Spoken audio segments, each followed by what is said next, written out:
the House of Highlights, the Orcas. They're going ahead and sending new blood into this competition, this rivalry. It's Sanji, a rookie from Season 10, making his way into the runner-up, into the grand finals of Season 10, and now on the world stage. Can you imagine what it must be like?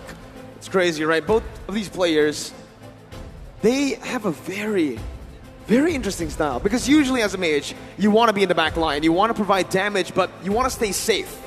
These two, they don't know what safe is. Safe is everywhere, right? For them, it's in the front lines. Even in the middle of the team fight, they can create these spaces for them to deal them as much damage as possible, but also take none damage back, none of the damage back. Here's the thing. I would say they dare to be great because they have the skills to outplay. And that's the thing. It's not that no one chases after them. It's not necessarily their positioning is the safest in the world. Everyone's after them. They put themselves in danger, and they have faced danger. And within the face of danger, they use their spells. They use like the Winter Truncheons. They use the immortality to make sure that not only do they stay alive, they get the kills, they get the objectives.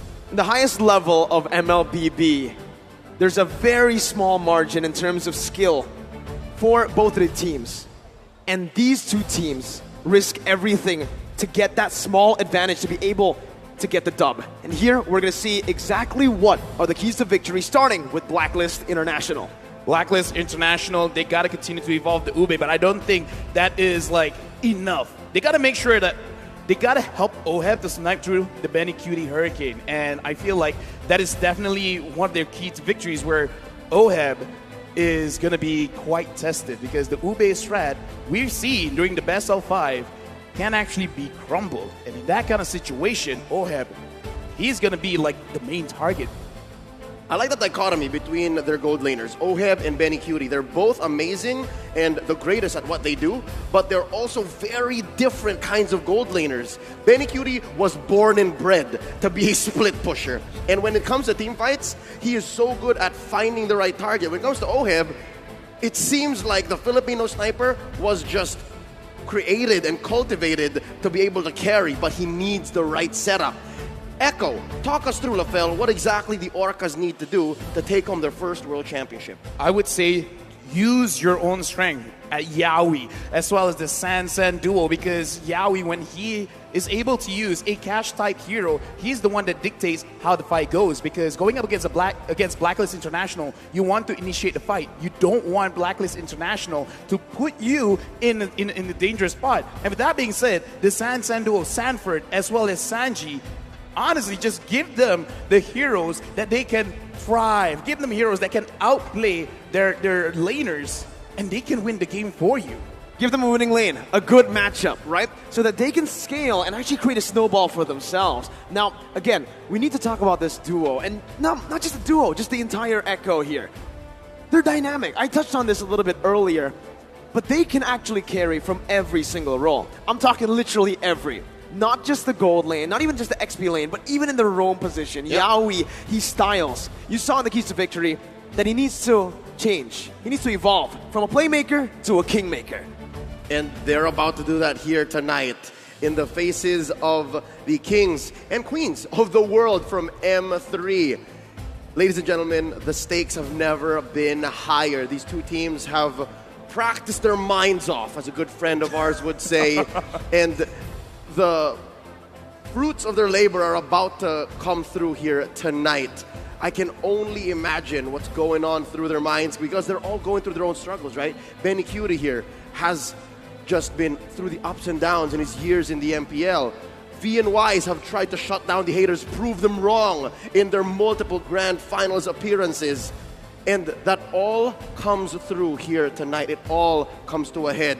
And we're about to do just that as Game 1 begins. The drafting phase is upon us. Decisions are going to be made here, and we're only hoping for the best. We only want to see Echo and BLACKLIST pick up their most favorite heroes, their most powerful picks here. Lafel, what are we looking out for? Okay, First things first, I'm looking out for the Fredrin. The Fredrin has been banned because for both teams, Wise as well as Carl Teasy are really good on this Fredrin pick. Now, look at Blacklist International. Let's pay attention to the bans because they ban out the Cho as well as the Kaja. Both are pick style heroes. Looking at Echo, they're making sure that Benecutie will have a better time in his gold lane. So with the 1-1 gone, with the carry gone, I would say Beatrix increases in value. I think the Eve increases in value as well. With the Kaja banned away, with a lot of bans here, you would really think that the Eve would become the #1 in Prio, but Blacklist, they opt to go for the Barats, leaving the Eve open, and the Lapu Lapu that we mentioned earlier. You give Sanford this pick, and he carries. So here's the gamble that Coach Tick and Treb have picked up on. You leave open the Eve, we're gonna pick it up, put a hero that Sanford loves, and what's the answer? What's the swing back? Do they go Benedetta? Do they go Yuzhong? Do they go Farsa? Because that seems to be the answer. And interesting. They're going for the Oheb Harith priority. We've seen this from Echo before. I like what you said, priority, because that's how you see where their mindset is at. Because we got to talk about the Barat's first pick, because that has to be your priority, and your priority pick dictates how you're going to move around the map. So in this game, they're putting a lot of weight onto Wise's shoulder to actually move the entire team forward. Now that they've seen the Lapu Lapu as well as the Eve, they understand that they want to set up a box. So we got to move around the box a lot. Haji, signature pick on the Farsa, and the Harvey, it's kind of like setting up. It's like, I don't care what kind of marksman you're going to pick. I'm going to be able to survive my lane and actually impact the game at, I would say, the mid stages of the game. Now, though, you can already see the respect being given over, right? Blacklist International, this is the draft that they've went for. A lot of magic damage. Without the S picked up in the early phase here for Blacklist International, Echo will take that away. Secondly, though, you can expect Edward to actually get counter or just targeted here. Maybe the Benedetta ban comes through because Blacklist still need a physical damage threat, but they still are going to try to nail down Venus's hero here. The Estes, now the Diggy. Okay, so looking at Echo, they really want to make sure that when they dive, it is successful. But before that, we got a quote from Oh My Venus saying, we're kind of expecting that teams will ban the Estes, and we're actually prepared for it. I'm looking forward to see Estes in the banning section. And now, it has been banned. And what better place to show your maximum potential in the grand finals of the world stage? With the Lolita being picked up here by Echo, they're leaving Benecutie in both a dangerous and also protected spot, because again, they want to make sure that he isn't fully countered, but also you gotta wonder what else is out left there, because the Beatrix is out, the Brody is out, Matilda. They themselves panned out the carry and the 1-1. Are you seeing a carry here? Oh, rather a Matilda? Yeah, I'm thinking Matilda and Blacklist International lock it up. The Benedetta 2 earlier on. They need a physical damage threat. And guess what? The Barats actually work super well with the Matilda, and that's the reason Echo banned out all these marksmen. They wanted to go for the Lunox. They wanted to go for some burst damage and some more magic damage, knowing that Sanford on the Lapu likes to go for just a lot of damage. Remember, yesterday we saw the Hunter Strike, the Bloodlust Axe. This is a very physical Lapu. I would say, with the draft coming in from Blacklist International, this is a very good draft to start game number 1, because it is a very simple draft. This is what is going to give you confidence moving to game 2 onward. So honestly, I'm liking the draft coming in from Blacklist, because you can make very little mistakes with this kind of draft, with this kind of gameplay. Yep, signature picks for all of our defending champions. For Echo, I'd like to say the only thing that's missing for me is the split push potential from Benecutie. It's not as potent when you're on a hero like Lunox, but what it does have is amazing team fight engagement, a lot of damage when you hit your power spike. Ladies and gentlemen, here we go. Indoor Sinayan and all across the world, I hope you're ready. It's time for game 1 in this best of 7 between Blacklist International and Echo. Looking at both drafts, I would assume that they're not going to fight a lot in the early stages of the game. They're going to fight around Riverside. They're going to fight for the control around the turtle, because they want to make sure that they have the levels first. So if you see any kind of rotation, it's all about maximizing the minions to make sure you get as much level 4s on your heroes before going into the turtle phase. With two utility junglers, this is what you can expect, right? A lot of emphasis around the mid control. Why? To control the neutral objectives like you mentioned earlier. Mid control plays such a huge impact in this game, and you can already see for both of the teams, Venus and Haji, Sanji and Yaoi, they're focusing a lot, putting a lot of resources down into that mid lane to create some more pressure, but still, it's BLACKLIST International who secure the Lethal Wanderer. Okay, so now, looking at BLACKLIST as well as Echo, not a lot of action will come true. I'm thinking they gotta find a way for Echo to get Yaoi onto level 4 because that is a very big ultimate to have in the turtle fight. It's coming up in roughly 36 seconds. So Echo as well as BLACKLIST International, both teams, we saw in the best of 5 before, they like to see what the opponent wants to do first. BLACKLIST is asking Echo, Echo is asking BLACKLIST. Now Yaoi, he might get engaged for a little bit. He does have the flicker here, pops the flicker just to escape. BLACKLIST International with a resource advantage before the first turtle spawns in 15 seconds. That's going to be BLACKLIST here, knowing that they can buy time, but up top, Benny already caught low, flickered out of that. BLACKLIST International now with 2 advantages in terms of resource, and maybe even Oheb can rotate down below. Oh, but there's 3 members from Echo here. Sanji still clearing the wave. Carlteasy dashes on out. Sanford setting it up. Turtle less than half health. That's going to be the final blow by Edward. Carlteasy going to be stunned up, but has the heavy spin. It does not matter. It's the first blood picked up by Echo, but the turtle will be slain by BLACKLIST International. Killed or objective. Benny going to be slain in the gold lane. BLACKLIST strikes back, making it equal. 2 ults spent by BLACKLIST up top. Echo takes 2 down in the bottom, but they do get Turtle. I'm talking about BLACKLIST. Was that worth it, LaFell? I would say it's not that worth it because in my personal opinion, getting kills is very good because you can establish map pressure because what's the objective of getting the turtle? Sure, you want the gold, sure you want the XP, but you want more control. Now, Edward going up against Sanford taking quite a bit of damage and Sanford's gonna get chased. Circling Eagle onto Sanford here. Haji does not have the airstrike. Down some basic attacks coming in. Sanji not gonna be here to help him in time. Sanford falls in the XP lane. Well, Festival of Blood lifesteal is just not enough at this level. 3 minutes in, and I'm not sure if there's enough. Yeah, no, none at all into the emblems. Many though, look at that. That's going to be the damage coming in. The Numenal Blast charged in, but knowing that Oheb has the Purify, they decide not to commit just yet. Yeah, looking at all of the emblems as well as the way that they're setting up, Sanford, his personal goal in this game is to get at least 3 kills. Once he has that 3 kills, he will maximize his emblem. Oh, my Venus getting poked out just a little bit. But now, looking at the map, if Echo could give those 3 kills over to Sanford, we can see Echo being a little bit more explosive. You can expect that Sanford's going to look for it. He's going to pressure Edward hard here. Sent him home just now because they want to time the way that this turtle goes. Again, we're 20 seconds away. Benny Cutie pressuring Oheb as well. Oh my Venus and Yaoi playing footsies, making sure that their gold laner gets the advantage. The zoning coming in again, right? This is what we kind of expect in the gold lane matchup. Harith, once you get to level 4, isn't really going to be able to threaten the Lunox. And even in the XP lane, we saw that Edward was winning early on, but now that Sanford has gone that level 4, has gone a few items down, it's a bit tough for Benedetta. Oh, turtle already spawned. Carlteasy spots out Haji. Sanford, yeah, there's the RWM. Not going to be able to find anything else though. The stun does connect with the Feather Airstrike connecting onto Sanford. The Petrify locks him down. Edward finds the pick up. BLACKLIST International now with a man advantage. Rotating around the turtle, circling Eagle onto Yaoi. He's going to be able to find the stun. Carlteasy jumping in. Numenal Blast charged in with the Flicker as well. Oheb with no Purify here. Doesn't use it just yet. Why still winning the Retribution battles at the top? This is on force. Now Yaoi going to be able to dodge away for now. That's a lot of burst damage as Yaoi will be slain by Edward. Echo losing out in the straight. BLACKLIST has amazing battlefield awareness. They knew exactly where every member of Echo was. They almost threatened orange steal from Carlteasy, but they're not done.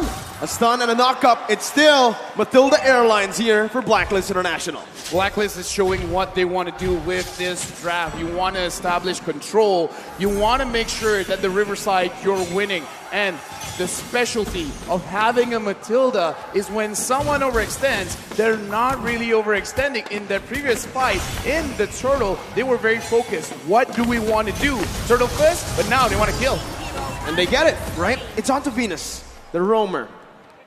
Anything that Echo can get here in the first 5 minutes, they will. In the first 2, they were willing to trade and get some advantages, but now wait, a stun onto Oheb, forced out the 7 force. Pops the Purify as well. The real world inflation almost catches Oheb, but he is able to get out of that one. Haji rotating towards the gold lane with a feather airstrike to clear it out, protecting his tier 1 up top. This is difficult because we said for Echo, for them to win, they have to win the lanes. Here in the early game, not exactly the story because Blacklist now ahead maybe 1.5k. LaFell, what's going on? I would say it's not enough because Blacklist, they understand this as well. So as long as they delay, as long as they wait for Oheb to get 2 items, then it's basically they're already doing at least half of their win condition. So it's not about Echo not doing it. It's more about Blacklist saying this time and time again, we understand how your draft works, so we're just going to play around it. So even though, okay, so here's the thing. Echo, they needed to win by 2K, by 2,000 gold. That's LaFell's threshold. So if Blacklist having 1.5K lead ahead, they're really at the driver's seat. Well, right now, it does seem that way, but Echo are going to be able to force it out. Oheb going to be caught low, but Venus comes in to save Oheb again. Haji with the rotation, circling eager to lock Yaoi down. Good selection right now. So the airstrike will come through. Yaoi going to be able to get the stun down onto Venus before he gets taken low. Now, guess who's here? It's Sanji with the real world inflation. Jumping in, but that you go. It's going to be the guiding win. Haji going to be slain though by Benny, who uses the chaos to take him down. Sanji still poking Venus down. Echo are looking to get the siege down onto the tier 1. Meanwhile, on the turtle side, Carl TZ is going to be taken low with Sanford with the 2v2. That's going to be the bravest fighter popped into the back line right now. Is Carl TZ going to be able to find it, and Wise is going to fall. Edward finding the stun onto 2 with the eye for an eye to dodge away from the CC. But still, Echo, they win out on that trade. Not just that trade, but on 2 fronts. They pushed up top, got a kill down bottom, and took the last hurdle of the game.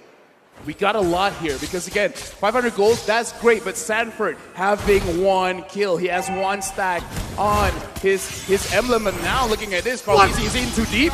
He's looking for a steal here. He does get the orange buff, not punished enough by BLACKLIST International. Oheb and Haji falling in the gold lane once again. We spoke about this. Winning lanes is how Echo can get it done, and Benny, 3 kills on him right now. Finest example of caster curse. You start talking about it, you start questioning it, and it comes up almost immediately. Yaoi with the Numenal Blast. Deathness welcome to cancel it out. That's the anti-CC coming in. As Sanji does the damage onto the tier 1. Bravest fighter by Sanford just to get out. Get that anti-CC down, unstoppable. Meanwhile, BLACKLIST International trying to make their way up to the gold lane. Gonna be poked down by Benny as Carl TZ sieging down that tier 2 in the gold lane. Carl TZ gonna be careful here. Takes the turret down. Gets out with relative ease. What a swing for the House of Highlights. Unbelievable. I can't believe that maybe 4 or 5 minutes ago we were talking about how Blacklist was ahead, possibly way past the LaFell threshold, but now it's Echo who's pushing it, 2.5k ahead. Well, they have gone way and above the threshold, and the way that they did it is because they understand, okay, we're just going to stay in lane. There's no use trying to out-rotate Blacklist at this point, so we're just going to say because Oheb is going to be the one that's going to deal a lot of the DPS damage later on, so shut him down first. Right now, there might be a skirmish in mid. But the airstrike was used up just to clear up the waves. Echo, with this composition so far, can constantly be threatening these sieges. And also, they can also be looking for a lot of plays on the map. A lot of kill pressure here in their lanes. Yep, and that's why they're ranked first in average kills so far. 16 plus, because the way that they attack the game, the way that they approach it with their strategy is they want to convert from kills. They don't want to take objectives only. They want to win first and then go from there, which is, I think, what they're doing here. They're baiting the Lord. This is a Lord dance if I've ever seen one. Oh, Sanji's taken low. Edward jumps in, but Sanji flickers out on the final blow. The Petrify still available by Edward right now as he uses eye for an eye, but Sanford notices that. Jumps in with the bravest fighter. A lot of resources spent already as Wise looks for a better position. Haji going to be able to actually dash in with wings by wings. As that's going to now Blast connecting onto Edward. Edward going to be taken low, taken down by Sanford. And that's going to be a 50-50 play around the Lord. Wise here versus Carl TZ, and Carl takes it down. There's a bond force by Oheb. Not enough to deal the damage right now as Yaoi's going to be able to get the stun down onto Haji, who's going to be able to dash out of that one with wings by wings. Feather airstrike to snipe Sanji down. Benny! With the dash, takes the kill onto Haji. Was that Benny Cutie DD? No, didn't even need the flicker. Dude, that was Benny. That was Benny QT. And again, looking at the items here, because we got to see whether they are strong now or not. Looking at Benny QT, having 3 core items, Cloud Destiny, Lightning Treasure, as well as Divine Glaive. Right now, oh my goodness, getting engaged by Yawi. Luminant Blast again, locking the Queen down. Venus gonna be chased down under the tier 2. Wise here providing the support. Carl TZ looking for an angle, but will back off for now. Tier 1 falling in the mid lane. Echo pushing the pace and the tempo. Thou shalt not take my queen, says Wise. Echo pressuring mid lane tier 2, even tier 2 down bottom. That's Sanford going solo, Lord up top. Echo is 5k ahead here, 11 minutes in. It's still not over because BLACKLIST International, they can still come back because they have a very big front line, as well as a lot of damage coming in from Haji and Oheb. Oheb just finished the Holy Crystal. Looking at the damage from Haji. Haji can't connect it just yet. Carl TZ is spotting people out. The Lord is here. Will Echo engage? They will. Luminant Blast charged up already. Just a zone that the members away. Zoheb jumps in with some on-force. Wise in the front lines, providing the support. Real world manipulation, baited in. Sanji not dealing enough damage for now. BLACKLIST just backing off. Echo doing the same thing. Noticing they have the lead. It's disciplined plays from Echo. Relatively safe defense and siege from Echo. They did their best to get the most out of that Elemental Lord, but we have a Luminous one possibly coming up in a minute and a half, forcing out a feathered airstrike. Echo is relentless. They're not leaving. Yeah, but look at the way BLACKLIST, they're defending themselves because they're not necessarily sacrificing their own HP just to defend their base. Like, they're defending everything without taking too much. So now BLACKLIST, they're preparing themselves. In case Echo wants to engage, they can fight back. The problem is, once he has the Holy Crystal, the kill pressure is going to be a lot onto Echo. So right now, BLACKLIST, it looks like that's what they're waiting on. They're waiting for their carries to actually complete the items first. It looks like Echo has cornered BLACKLIST into their base, and this is the trademark BLACKLIST defense. A lot of teams worldwide have been on the receiving end of this defensive rubber band, and it's not impossible that BLACKLIST still comes back, but with Echo at 6k playing this defensively, playing this disciplined, waiting for this Lord coming up in 5 seconds, it looks like Echo also knows how to combat that. It's going to be really tough now with a 7,000 gold lead technically built up by Echo. But with BLACKLIST minimalizing their losses, it seems like despite that 7,000 gold deficit, they're still able to contest, they're still able to open up the map without grouping up as 5. Yeah, looking at the map as well, BLACKLIST, they're not really moving away from each other. They should understand that this Lord is going over to Echo for free. Having that Lunox makes it very difficult for you to contest. And that's the power spike we're looking at. Echo, this is the inevitable. They have set themselves up for success here. And for BLACKLIST, the answer is to send Agent Zero, send Edward into the long lane and try to push that, because not a single tier 1 has fallen for Echo. They didn't even have to use the Retribution, by the way. So Carl TZ was able to steal the purple buff away. So right now, again, Echo are just building up the way, slowly but surely, to finally take some base turrets down. This is what kind of feels bad as a Baras. You kind of don't care too much about your buffs getting taken away, but what you do care about is it's hard for you to maintain those stacks, because Baras is at his strongest at like, what, 15 stacks? Because looking at Wise now, that is a pretty small Wise. That's a small dinosaur there, and you're right. While Echo's taking away even the small camp, the small creeps in BLACKLIST jungle, and then freezing the waves, waiting for it to sync with this Lord, then this is the best that BLACKLIST can do. Oh, there's a couple of ults spent in. Oh, very low. And we're going to be caught in the Luminant Blast as Benny jumps in with the damage.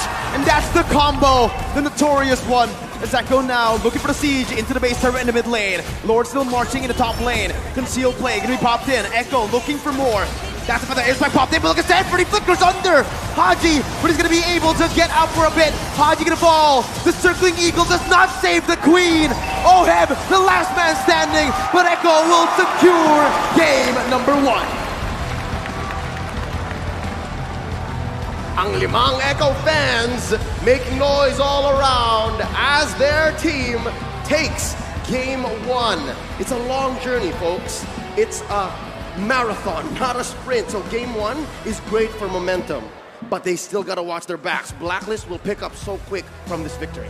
Looking at this game, the reason why Echo could beat out BLACKLIST International is not that BLACKLIST necessarily made a mistake, is that Echo did not make a mistake. Because with their draft, having the Matilda, they're trying to bait out Echo to over-engage, overextend, use all of their skills early to get any kind of objectives and then fight back. But Echo, they did not do that. They won the lane. They made sure that Oheb was heavily pressured, and then after that, it's like, okay, just don't overcommit. Just take things slow, and then end the game, get profit. Orcas are killer whales, right? Correct. And that's exactly why they know how to use the kill pressure so well. In the gold lane, they knew Lunox versus Herod is a winning lane for the Lunox. Benny QT on a winning matchup. That's already a recipe for disaster if you're a Blacklist fan. Now, they utilized that so much by ganking towards the Lunox. Early on, they weren't going to be able to find those kills, right? But as the Lunox progresses, with the levels starting to gain up, and with those items starting to stack up, that's when the Lunox gets the power spike in the mid-game, and they utilize that perfectly. Not just the laning phase, actually even in team fights, Oheb's Harith was in such trouble. Again, we saw there the winning moment from the eyes of Sanford. His Lapu-Lapu here, despite having a difficult 5 to 6 minutes, picked up. Again, I think he was just waiting for LaFell's timing and saying, you know what, I need a couple of kills, I need the blood, the Festival of Blood to have triggers, and the Bloodlust Axe. Exactly. And then even Oheb is in trouble. So with that being said, I think we're going to need the help of our analysts to break this down. There's a lot that happened here, starting with the draft, a lot as well that went into the mid-game spike for Echo, and even Blacklist struggled to find the rubber band. That's what's scary about the squad, the Orcas. Again, you're right, they're killer whales. When they smell blood, they go for it, and they have perfected the execution, even when it comes to lore dances, fellas, right? It's so hard to deny that Echo knows exactly what's happening. So with that being said, we're just waiting for our analysts to call in, because I'm pretty sure they'll have a field day with this. Ladies and gentlemen, we'd like to remind you that Battle Night is about to happen. That's happening on January 21st. We've got a lot going on, so make sure you log into the game. There's a lot of in-game bonuses that y'all can have, all right? Extra BP, star protection points, free hero access, epic skins that come out that very night. So make sure y'all log in, all right? That's happening on January 21st. Let's all celebrate the M4 World Championships. Whoever takes it home, whether it be Echo or Blacks International, let's all celebrate and tell all of your friends. Now, folks, I think we've said enough here on the desk. It's LaFell, Mirko, and Leo throwing it over to the analysts, because they're going to talk about the draft, show us who the MVP is, because I still think it's not so clear cut. Real quick, who do you think it is? Oh man, it's a really tough Benny one Cutie. here. You were going to say Benny? I'll say I'm saying Sanford. Both of the side lanes. Okay. You know Now what, I'm Sanji? confused. I had to swap. Sanji, there you go. You said, because between Benny and Sanford, that's exactly the perfect setup or payoff. Who's who, right? I mean, like, okay, let's just slowly talk about it, because Betty Cutie, he stopped the win condition for Blacklist. I mean, to be fair, Blacklist, they gotta win the river, they gotta win the jungle, but it could not happen even if, say, this game extends a little bit longer, right? Betty Cutie will scale up.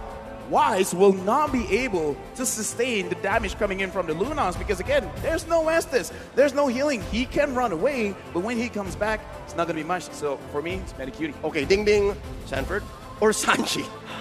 You know what? I'm going to make a last-minute change here. I think I'm going to give it to Carl TZ, actually. The hidden carry. Okay, best in the world. Let's see who it actually is, because it's time for the analysts to break it down. Hey, fellas, talk to us. Great MVP predictions so far.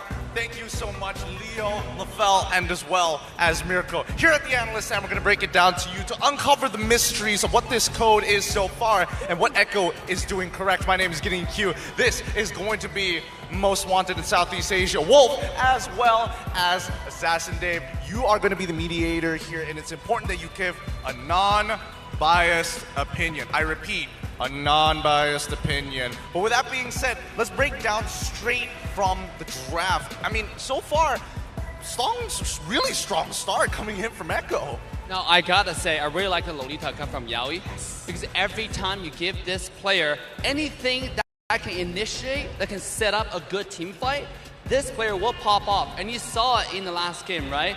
The entire set of Echo, they had a momentum. They understand which objective do they want, which tower do they want to pressure. Yeah. You saw Yaoi was set up camps on the top tier 1 tower, and they find a lot of early game pressure to mid game pressure. Oh, there's already the code that BLACKLIST International has done, right? We know the pattern of what they're doing. Actually, if you're looking at that game, it's a pretty standard BLACKLIST game. What Echo did differently this time is they snatched this hero, Lolita. That's why I really agreed with Assassin Dave when he said that Lolita was a great pick, because not only does it like present to us how good Yaoi was, but also how good the drafting plan was for the side of Echo. They countered everything that BLACKLIST wanted to do with their picks. Well, if we're talking about the draft, I mean, those are the bans, but the picks overall, I think to the naked eye, most people would understand that, honestly, they're kind of the same thing. They have the exact same goals with very slightly different tools. Yeah, and I want to mention that in this game, it's one of the first games in the entire series that we do not have any marksman at all. Right? Like there's a Lunox versus Ohab on the Harith, on the goal lane, which is quite interesting because Benny's Lunox actually counter Harith in the late game. You can one-shot with the combo that Lunox has in the kit, and you can look at items. Benny is fully decked out on damage items, no defense whatsoever. Yeah, he didn't need to because of the fact that he has a lot of peeling, right? You have Yakai to frontline for you, you have Lolita to kind of save you in those dire situations, and the Lapu Lapu as well. BLACKLIST International, like we said, this is the normal code, a standard place, like I'm on BLACKLIST International, but the order of picks allowed for Echo to actually kind of win over those matchups. Lapu Lapu kind of wins versus Benedetta in many regards. Akai can win versus the Akai if you think about it, it's kind of 50-50 if you think about it, but of course Yaoi, not only did he prevent like the combo of BLACKLIST International, he also protected their own Lunox. That's why I really like how Echo designed game number 1. Yeah, and I like it too. Personally, when it comes down to the little details, the little tools that they have, I mean, the fact is, Yve, it's really hard to break her out of the real-world manipulation unless you have a suppress. And again, I mean, Oh My Venus can't really do much about it. The same goes for Edward, but you can't say the same thing for Echo because you have Lapu Lapu jumping in on the far side, which already is one difference maker. Let's not forget about the invulnerability coming out of Benny QT. Absolutely, and one thing that I want to mention for Echo in the game 1 was momentum, right? It felt like in the beginning of the game, BLACKLIST really captured the momentum of the game, but somehow towards the mid to late game is when Echo really start pushing, right? They push a top tier 1 tower, they find the objective-based play, and they give them so much clarity on exactly what they need to do. With a player like Yaoi on the setup, that was just clear gameplay. Yeah, it wasn't easy though. For 7 minutes, they kept on trying to break the momentum of BLACKLIST International. BLACKLIST were leading a little bit. Echo was trying to take out Oheb up top. Eventually, after 7 to 8 minutes, Sanji was able to land the killing blow onto Oheb. It did, it did require them to have a lot of tries, but they were successful in the end. And 2-0-8, we saw this, Gideon. We reacted to this. His flicker to the left side during the Lord fight, that was crazy. That was what? Criminal. That was criminal gaming for sure. He is just stealing hearts and stealing minds at this point. The conditioning is starting to build up, but this is only game number 1. So people at the caster's desk, this is your MVP going over to Sanji. I'll let that sit in for a little bit longer, but I think, we really have to make sure that the draft doesn't escalate for this, especially if you are in BLACKLIST's position. Are there adaptations that we're expected to see? Yeah, and Sanji, well-deserved MVP here. I want to mention one of the lore fight you talk about, he flickered to the left side. That was beautiful, and also he was lingering with 1 HP, right? Yeah. Very little HP, and he still has so much impact. Just to show you how much impact he had in the early game, this is from the beginning of the game to 5 minutes. You can take a look at Sanji's heat map, right? This guy in the mid lane was dominant in the mid lane and started rotating towards EXP because Turtle was towards the bottom side in the beginning of the game. Yeah, and then eventually you will go to the gold lane where they want to really kill Oheb back up top. They know that the way for them to win the mid-game team fights is to deny Oheb to the farm. But then again, you can see a BLACKLIST International how many times they have saved OM. Now, Hope also played it well, but eventually they will have to fall to the tempo of. In the beginning, BLACKLIST had a momentum because they understand that win condition as well. Right. That's why you saw Farsa going towards the top side to help Ohab so much. I think we're going to capture some highlights here. Whoa, this is one of the engages, even though the Turtle went to BLACKLIST, but Echo got 2 kills out of it.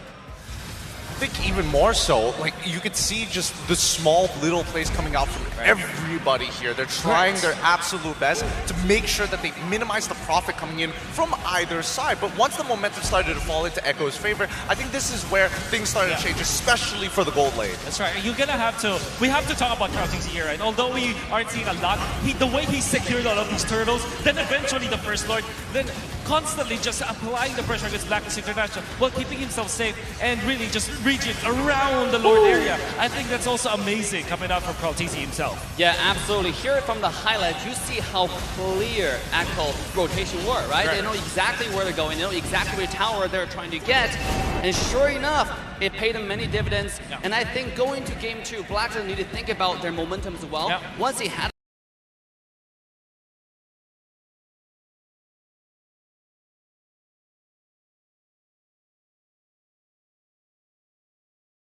a game plan, you stick to the game plan instead of being disrupted by Echo. I see. Yeah, But you know, we are not allowed to like. The bespectacled boys of the analyst stand are getting heated. Who wouldn't, right? With a matchup like this, BLACKLIST International versus Echo, with the Orcas drawing first blood. There's a huge case for everyone to be MVP, but yes, we had to take our hats off for Sanji there. Real quick, let me remind everybody about the M4 Battle Night goes live this January 21st. Expect loads of events and rewards up for grabs in-game. First off, complete battle tasks in the game on January 21st to get a skin choice chest. You can choose the skin you like the most from the chest. Aside from that, battle bonus awaits you on the same day. Play matches and you'll get team star protection for 3 matches, double star raising points, double protection points, double EXP and double BP for 5 matches. We are not stopping there. 5 matches. Again, you gotta play them. Free access to all heroes and loads of epic skins will also be available that very day. Save the date, log into the game on January 21st, enjoy the matches you play, and win tons of rewards. Let's all celebrate the M4 championships together, including your friends. I'm on desk here with Mirko and Lafel, and again, it was mentioned earlier and they showed us everyone can carry from Echo. And that's why we had such a hard time predicting the MVP for game number 1, right? Because, sure, you said it was Benny. Benny did maybe close to the most damage onto the Barats, especially just melting him down. Sanji with very good zone, very good damage too. In the end, I said Carl TZ, right? Because the way they played in that team fight was every single member from the side of Echo had their own agenda, had their own tasks, right? They were going to dish out damage. Some of them are going to put BLACKLIST in a disarray where the front to back that BLACKLIST have drafted for themselves would not work. Meanwhile, BLACKLIST, they played for this one vision, one mission. And that's what gave Echo the upper hand. So now we got to look at the hero pick recap. And yeah, Sanji did a lot of damage. 59,000 damage. That is a lot. But yes, like you said, the way that they're moving around with this draft, I would say this is quite a difficult draft for you to play discipline at, because there's a lot of ways for you to start the fight. So you are tempted to actually start the fight. But the way that they're doing it is they completely understand we don't have to. As long as BLACKLIST are not here, are not present to protect their turrets, to protect their jungle, then we're just going to focus on getting the objectives. Like we see Echo, they can play explosively. But it looks like for this game, they have very much matured. And I like that I said before, they learn fast, and they learn very fast. In this game, they're only doing what is necessary. Yep, in hindsight, given what Echo has employed, it's a clear box strategy. Again, you see it on the map. It's the Eve, and then you have the Akai, who either pulls someone in or pushes them out. For BLACKLIST, I think they were put into a position, forced into a position wherein they had to break that box. If they couldn't, then they were on the back foot, and that's why Game 1 went to Echo. And I love the fact that in the early game, right, Echo, the way they played it was they're completely fine with actually throwing bodies at BLACKLIST International. Sure, here, have a frontliner, have another, because it's always just Yaoi and Carl TZ who actually gets taken down, right? With that, they give so much space to the other carries, the Sanji, the Sanford, and even Benny to pop off. And folks, with that being said, it's so important, again, to pay attention to the draft. You can't go into war without the right tools, the right equipment to win you those battles. Going into game 2 here, it's about time we get into the draft. Lafel, what changes do you expect? I'm expecting a change in the way that they're drafting for OHEB, because even in their keys to victories, you got to look at OHEB to really carry the game, and for him to have an easier time, he needs to make sure he wins the lane. Sometimes that does mean you're going to delay your hero a little bit, potentially getting banned out in the later stage of the game, but at least you have the information to know what's going on. And in fact, looking at the draft right now, we talked about it in the pre-show where Blacklist International, they do the best as a second pick. So far right now, in the first pick, they don't have the necessary information of what Echo wants to do. So, you know, it's one of those things that we don't talk about so much, but as a team, not having their preferred, I would say, side to pick and ban may actually hurt them as well. And that's exactly what's very interesting here, right? Because Echo, they do better in the first pick position. Now they're actually popping off on the red side of the map, second pick. Meanwhile, for Blacklist, like you mentioned, they do enjoy being the second pick a bit more. We saw from the statistics earlier on, 72% win rate. But here, you can see the adjustment also made by Echo. In game number 1, they banned out the Estes in the second phase of draft. Now, they're prioritizing it here, but they're leaving out a hero. Open. Blacklist did this. They banned it. Fredrin. And now, this just shows the priorities that Blacklist have. Being here in blue side, having that one pick is so powerful because you get to build the lineup around it. And the answer by Echo is a Farsa and a glue. The glue, more of a hero that we don't ever see. And given that the Fredrin was the focus for Blacklist, now Echo have, again, solid choices for drawing that box. My question is, because they picking up the glue, are they like trying to bait Blacklist International picking up the Faramis? Because the Faramis is one of the counters for glue, but it looks like they're not going to bite. They're just going to take the Valentina. Nope. And this shuts down a lot of playmaking ultimates, just like the Grok with his wild charge. But before we go even further, this is a quote by Tic Tac. Their chemistry is really solid since they've been together for a long time. It's so hard to cut them down. This is the hardest part in fighting Blacklist International. And I completely agree, Coach Tick. They have been together even before they won the World Championship. Yep. And now a year has passed and they're still here. They're still making a claim for that trophy that we're all looking at the center of the stage. Going into the second phase, Echo bans out XP lane choices because, again, Sanford's happy with the glue. They go ahead and ban out the Lapu Lapu. I just got to say, there's an odd absence of joy. Yeah, the joy here not really going to be prioritized by any of the teams in the first phase. Heck, we might even, actually see it ignored completely in the draft for game number 2. Joy is a bit of a gimmick hero. That's what I call her, right? Because it's all about just distracting the enemy team. Anyways, though, I do want to talk a little bit about this XP lane or just Blacklist International's draft, because in a lot of their drafts here, we usually see that Fredrin is used as a flex pick. Not for Blacklist, though.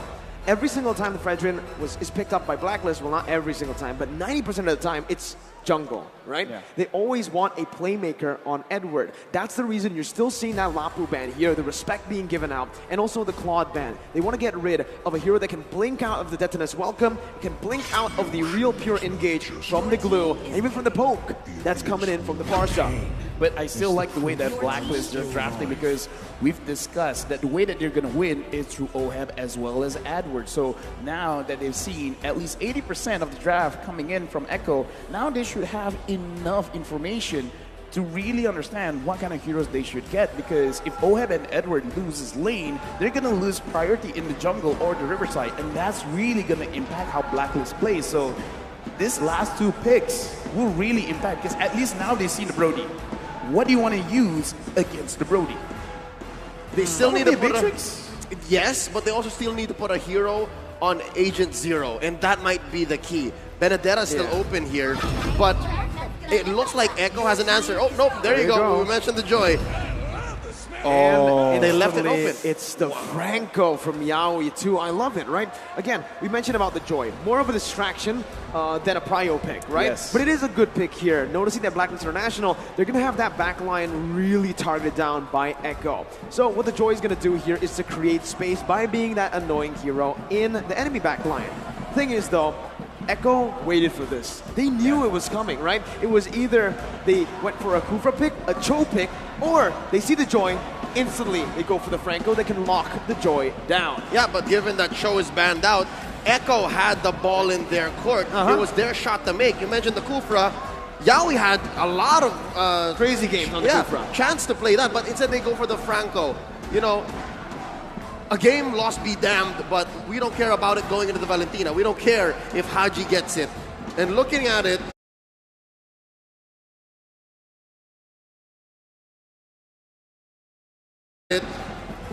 is it going to the hands of Valentina? Yes, of course. Yes, Haji, because again, there's a Fredrin. That's definitely Wise's hero. Yeah, I'm just going to say we're going into game number 2. Blacklist International going up against Echo. And what I wanted to say was that Echo picked up the most banned hero of Blacklist International. They keep banning out this Franco. So now Franco in the hands of Echo. This might be a bad game for Blacklist. Yep, and the reason why is because it breaks the Ube. You don't get to engage on your terms. And in the hands of the playmaker, Yaoi, it's going to be a great way to, again, either set up a box that Blacklist is not comfortable with or break whatever Blacklist is trying to do. And this is a similar approach to, again, what RRQ did against Echo yesterday, right? They picked up that Franco, but unfortunately for RRQ, they didn't have anything to build around the Franco. Meanwhile here, I was questioning the Brody pick earlier on. I was like, what? Brody into Lolita? Then you see the Franco and you're like, there you go. That's what it was for. You hook the opponent away, and what's the Lolita gonna do, right? Sure, she can actually jump in, flicker, maybe to get that shielding down, but it's a bit too risky, and if Venus is on the receiving end of the hook, it's gonna be a lot to deal with here. And Venus, right now, is gonna be caught. Yaoi gonna throw the iron hook. Good dodge by Venus. Yeah, looking at this game, Blacklist International, I would say after the group stages, this Franco is a nightmare for them because it is the reason why they've lost. So now we got to see their evolved form. Have they been able to find a way to fight against this Franco? Right now, looking at the lanes, not a lot is going on. Wise goes down to fight against Sanford, but I don't think they can secure a kill here. Too sustainable, gets out of that one. Wise is level 4, Carl TZ as well. Both of these junglers clearing very, very fast. In the end, it's Haji who actually steals the gold buff away. Yep, looking at a potential 3v3, 4v4 down bottom as they both jockey for position, finding a good pull for this Lord. And it looks like Echo is the one first on the scene. Carl TZ whacking away. Oh, there's a ult! Yeah, Sanford zoning very, very well here with the split as well. Bringing Wise away. Numenor Blast gonna be charged in. On to Carl TZ, but no! It's Yaoi who finds the iron hook and Carl TZ finds the retribution. Edward on the back line. That's a stolen for the airstrike as the Bloody Hunt comes down onto Edward to lock him down. Sanford finding Wise, the flicker over. Edward picking up another. It's a 2-for-1 right now. Echo still equal though in terms of the trade because they secured the turtle. I like how Blacklist played that fight just now because even though they were focusing on the turtle, they kind of understood that it's not 100%. It's not even 50-50. It was kind of a 60-40 at that point. So they tried to find the alternate win condition around the turtle, which is try to get a little bit more kills. So they were willing to expand a lot of their resources there. Looking at the items right now, really not a lot of power spikes just yet. The Beatrix here, piloted by Oheb, understands that there is a chance he's going to get attacked, and right now Carl TZ is getting attacked. He is the frontliner though, so he's happy taking that damage in. Haji is going to be the one losing a whole lot of HP from Sanji. Venus does too, and now that mid control is for Echo. And you're seeing here the difference between Haji and Sanji, a Valentina and a Farsa. It seems like now, when the ult is ready on Sanji, he's just willing to pull it out and then force Haji to respond. It's all about timing. It's all about engagement. Oh. And Yaoi, did he do it? No, the Filipino sniper still confirms the gold crab. That was an insane calculation, man. An insane micro play by Oheb, right? He knows exactly how it was going to go down, even with the snipes there. I got to say, in my head, he was holding his breath and like, 1, 2, pump, just get it. And I just want to touch a little bit about the emblems because in terms of scaling, I kind of feel like Blacklist, they have an advantage because Oheb is using a marksman emblem compared to Benecutie using the assassin emblem. He's going to have a lot of damage, but still, in terms of scaling, Blacklist, they have it in the bag, and now looks like Echo, they're just going to push Blacklist away. Don't push too hard. Oh, not an engagement that Echo wants to go for because, again, they spent a few ults there. Mind you, Yawi still has the Bloody Hunt, still has a hook waiting on him. Benny Cutie as well, torn apart memory, goes for a pull, Numinum Blast charged up by the Queen. That is welcomed by Carl Teasy. And Carl Teasy is going to be able to spin him out. That's the Bloody Hunt, locking Edward down. Edward taking low, but still able to survive for now. Torn apart memory going to be popped in as Benny flickers forward to pick up the kill. Turtle over to Blacklist right now as Sanford jumps in with Swiss Split, bringing Venus back for the damage to come through once again. Sanji picking up. Yawi almost finding the Iron Hook. That's demobilized. Haji forced the flicker out, and Echo will be able to take the better trade. 2-0. Turtle goes over to Blacklist though, as well. It's actually Echo who took it. Wow, clear win now for the Orcas. Yeah, clear win because they have a lot of bursts in the early stages of the game because Wise being in the front line, he can CC them for a bit, and Oheb, that was lucky that he did not get hooked, and so far Oheb will be fine. Looking at the items, clear power spikes right now. Edward, he's not going to be tanking a lot, but he can deal a lot of damage because of the Genius Wand, so as long as he can prolong the fight, he can really help himself out, as well as Haji. Speaking of which, Haji is using a scale kind of itemization, so he's not going to be too strong right now, but I would say in 8 minutes, he's really gonna power through Echo. Yeah, and honestly, I do really want to talk about how Blacklist International are negating the bully potential from the Brody, right? Because earlier we saw the lane frozen by Benny QT in that lane. Wise instantly stopped by into the gold lane, even risking his life just to help Oheb clear it out. And this is what's going to get Blacklist to that item power spike for Oheb in the gold lane. The Beatrix has been farming very well, considering that he is in the losing matchup up against that Brody. Yep, and we're just waiting for that to flourish. We're just waiting for that to get the payoff. Bottom lane, though, you see the XP laner just leaving constantly. Very good wave clear from both the Joy and the Blue. Oh, the pull on Wise! The Iron Hook, and that's going to be the Bloody Hunt. Chained in, but that's just welcome as Edward jumps in with a lot of damage coming down. Sanji with the wings by wings, getting out. Numinum Blast, and a feather airstrike stolen away by Haji with the IMU. Bennett's Rage, able to find the kill onto Sanford. Carl Teasy going to be gunned down. That's the Iron Hook to provide the peel necessary for Carl Teasy. It's a 1-for-1. The XP lane traded in for the jungler. Wait, look at Benny Cutie, Benny Cutie. Oh, watch out, Benny from the back line. Oheb hasn't spotted him yet. We're going for the turtle. There's the pull. Yawi as well. Look at this. Prime positioning from the Echo squad. Oh, he's revealed. There's the hook. Yawi missed it. Gonna be stunned up. Venus actually onto the turtle. Carl Teasy with a quarter of his HP bar. Oh, that's the feather airstrike prematurely popped in. Sanji's gonna be zoned away now, but Benny, again, this is the man that we're gonna be looking at. Wise, gonna be hooked down. That's the moment for Benny to jump in. That's the damage coming through the turnaround memory as well. To take the turtle and to take Oheb. Carl Teasy with a Deathless Welcome. Not going to be able to find it just yet. Sanford onto Venus, bringing him back. Numinum Blast to be popped in, but he's not going to be able to get charged all the way. Edward, stunned up, suppressed. Bloody Hunt popped in. Yawi going to fall to the hands of Edward as Sanford still wants to keep on going. Sanji rotating back into the mid lane. Why is going to be brought back? It's a pause here in the 7th minute of the game.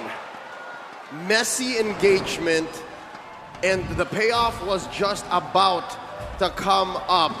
Benny Cutie able to hide in that bush, put a few marks on several members of Blacks International, plus on the turtle, which allows Echo to pummel on through forward, but you can't discount the fact that Blacklist played that very well as well. Yeah, Blacklist played it very well, but again, Benny Cutie just understanding the situation, not understanding like just his hero, just Blacklist hero, but he's like, okay. Because I kind of feel like a lot of people looking at that situation, Oheb was kind of isolated by his team.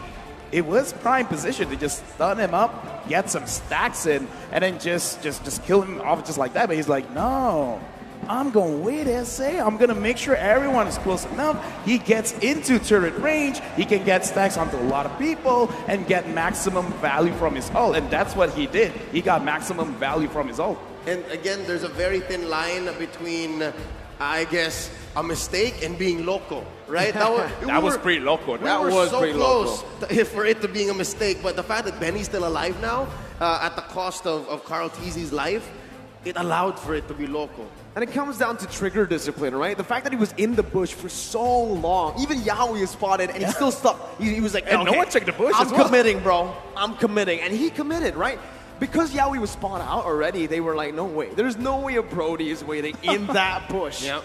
It turns out, that's how Benny plays, buddy. No way a marksman will flank, right? I mean, that's like an assassin kind of thing. Yeah, Benny's an assassin sometimes. You can kind of say he's an assassin because of the way he plays these marksmen. He flickers forward, he looks for flanks, and here we're going to see the player head-to-head. Never let them know your next move.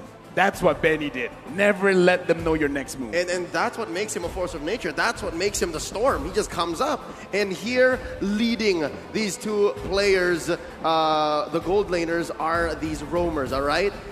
Yawi, the playmaker, and his idol, Momshu, oh my Venus. Again, they're two different kinds of roamers, two different kind of team captains, but the way that they lead their teams are just perfect for their playstyle. We've seen it, right? Again, Yawi with more flashy heroes. But for Venus, it's time to enable. But here, we're going to be put in right into the team fight. Echo with... Actually, it's pretty good trade now that I see it for Blacklist. Not that bad. Yeah. Benny actually fell. But the airstrike, though, from Sanji in the mid lane, making it in favor of Echo. All right, something transpired in between the time we resumed and paused in. But for now, real quick, folks, Blacklist forcing out a push up top. Buff still secured per side, and we're looking at a possible kill on Edward. Nope. That's Edward for you. Gets out in relative ease again, right? Echo trying to pressure, but now it's just for Blacklist International to punish in the goal, well, in the other side of the map, which is going to be the XP lane. They even tried to deny as much as possible from Benny, forced to use a torn apart memory to get those last hits. This is the world stage, so I'm allowed to be a little bit more critical looking at the way that the game is transpiring. We just spoke about this, Yawi versus Venus, and Yawi is going to be able to find that Iron Hook. Connecting onto Wise, bringing it back under the tier 1, and that's everyone collapsing. Benny with a torn apart memory back up on that cooldown is going to be able to secure it for the edge right now on to Haji and Oheb. Haji going to be stunned up, has the feather airstrike, but both teams disengage. King and the Queen in a flash goes out. I mean, Edward able to make the most of a bad situation, but LaFell, what does this mean? First of all, I just want to say I'm so glad I was interrupted because I was about to say Blacklist was actually looking pretty good because Oheb is going to scale up and Yawi's not hitting the hooks, but never mind. Yawi got a very crucial hook, and the thing is, this is the time where Benny Cutie, I would say, is almost at his max because he already has his Blade of Despair as well as the Fury Hammer. Enough penetration, enough raw damage. This is the time you force the fight. This is not about waiting. If you see an opportunity, just go for it. And it looks like Blacklist has already found their window. Haji pulling out Sanford, Carl Teasy losing the pull battle against Wise. Blacklist have a small favorable position over the Lord. It's closer to the south, closer to Wise. If they spot on my Venus, Yawi throws out a hook. And now the Lord dance continues. It's a very slow Lord dance. It's a macro-centric play here. Mid-control. Steve fought for, and that's concealed though. Yeah, we're going to be able to find Haji Bloody Hunt as well. That's damage coming through, and a turn apart memory finds its mark. The Venom Rage to follow it through. Yeah, we're going to be taken down. Sanford jumps in with split. Venus putting them on blast, stunning him up right now. Skull Teasy going to be taunted up. Kind of airstrike to the back line. Oh, it's going to be caught. Wise now with the Appraiser's Wrath. Still able to sustain for a bit as Sanford still on that split. Jumps back away. Venus taken low. That's going to be Benny dealing out of damage. Now with the turn apart memory. Benny QT with a flicker forward again. Styling on Blacklist International. That team fight could not have been better for Echo. 4 down, no clap back from Blacklist, and Echo now making a beeline straight for this Elemental Lord. Okay, now Edward coming in, not going to be able to steal, but yeah, in this game, objectives are important. And Sanford, he's going to get chased. Will he actually get down? Yawi stops the progression of Edward, and as I'm saying, objectives are very important, but it doesn't have to be the turrets. It doesn't have to be the Lord kills are objectives as well. And again, Echo, their draft, they have a lot of big potential. So they're really using their draft to the finest. I like the way that they approached it. Don't fight the Lord. Kill them first. And they did. They found bodies, pushed them all the way behind tier 2 down bottom. And it's putting on my Venus, who just hit the ranked first one, average assist 10.4 per game here in M4, into a weird position. When do I use Numenor Blast? When do I protect my teammates? When do I find a proactive spot, a window for us to clap back? And it's looking harder and harder by the minute. Echo pushes mid tier 1, and now they're threatening tier 2 as well. Watch Sanji, he's concealed. Yeah, and he pops in the Feather Airstrike, zoning Oheb away as Edward jumps in closer. Sanji with the Wings by Wings, getting out. Feather Airstrike being popped, Sanji flickers out. Call TZ. Finding the death to this welcome onto Wise, gonna be stunned up again. No, now blast all from Venus out of nowhere. Sanford still in the front lines. Benny QC dealing damage right now. Edward's going to be able to jump into the back line, but the Bloody Hunt catches Edward. And a torn apart memory silences him, takes him down. Sanji with wings by wings. Oheb going to be taken low. Forced to flicker around by Yowie. And Sanford flicker forward. Now, Echo still on the march. With the feather airstrike taking Venus down. Haji is all alone, terrifying Yowie. Still able to survive with the Iron Hook. Connects again. And Echo have wiped out Blacklist International. They're looking for the end. No minions on the board. They're forced to back away. 5 for 1 plus 2 major objectives pushed in by the Orcas. This is both discipline and ruthlessness. LaFell, where'd they pull this from? First of all, I gotta say, there's a reason why Franco is the most banned hero for Blacklist International. I kind of feel like going to the next game, it has to be put into contention. Now, Blacklist, how this really happens is because Echo always finds a way to actually dish out damage onto Oheb, because every single fight, look at where Oheb is positioning. It's not that his positioning bad, it's just that he has to constantly run away. He has to run away from Benny Cutie. He has to run away from Sanji, from Sanford, from Yowie. There's so many ways he can get caught, and it's so hard to micromanage all of it, especially when Echo, the way that they attack, sometimes Oheb doesn't see it coming. It sounds like Blacklist has been overloaded by Burst and also a good amount of CC. And those two things are lethal against a lineup like Blacklist, against the Ube strat. And they just can't pull it off here as Benny Cutie forces a push up top. And that's a clean tier 2 tower take, gonna help open up this Luminous Lord for Echo. Now 8k ahead at 13 minutes. That's insane. And on top of that, Benny's on a hero like the Brody, who snowballs like an absolute monster. And you can see here, this is the play by Blacklist International. They still want to contest. Lord taken to half HP. Carl TZ still on it. This is the Lord dance. At the mid lane, pressure will be popped in from Echo. 8,000 gold lead. The feather airstrike will be popped in. The zone. Other members away. Carl TZ with that as well. Combining it. Haji stealing. The feather airstrike again. The feather straight. Into the Metal Blast. Why steals it away? Yowie got the Bloody Hunt, but it's all for naught. Sanford all alone. Yowie's gonna be gunned down. Alone. But Benny UT again with the back door. Damn you, Benny! Debut of the world stage! He takes game 2 away from Blacklist International! I just gotta say, man, the way they set up the entire map, they're setting up for a checkmate. And then Benny Cutie is like, I don't care about pawns, I don't even care about queen. I'm going for the king. And that is the crystal there right now. 2-0 Echo over Blacklist International. What is this man made of? Oh my god, how many times has he found this play? The storm, the typhoon, the hurricane, Bagyong Benny, born and bred to split lanes and take games. Wow. The shot calling, though, that was needed to make that play happen. I mean, again, it looks like Echo is not just they understand the draft, they just understand Blacklist in general. You guys want to clump up together? Go ahead.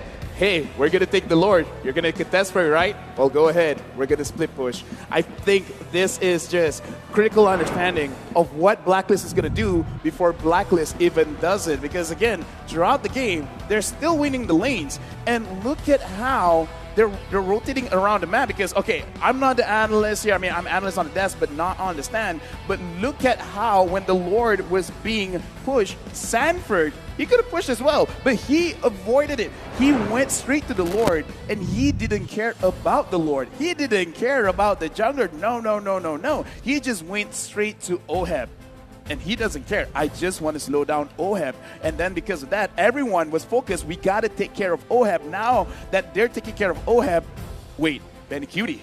Yeah, it's sensory overload, and it came down to the fact that Blacklist could not respond, and that's how Echo took game number 2. More on that in just a bit. We'd like to remind everyone and give a special shout out to Secret Lab, the official gaming chair partner of M4. We're talking about a built-in lumbar support system that you can adjust to your spine, an incredible magnetic memory foam head pillow, and brand new fabrics in all sorts of colors and designs. The Secret Lab Titan Evo 2022 gaming chair is designed to keep everyone seated in incredible comfort for a long time. I'm talking about a best of 7 that goes all the way. In the MPL Philippines Grand Finals in Season 10, they went to Game 6, and boy oh boy, was I ready for more. And here tonight, I hope everyone is. But it looks like Echo are thinking something else. They're going fast here. They're going way too fast for the world champions to respond. But with that being said, on behalf of Miracle and LaFell, we're going to throw it over to the analysts.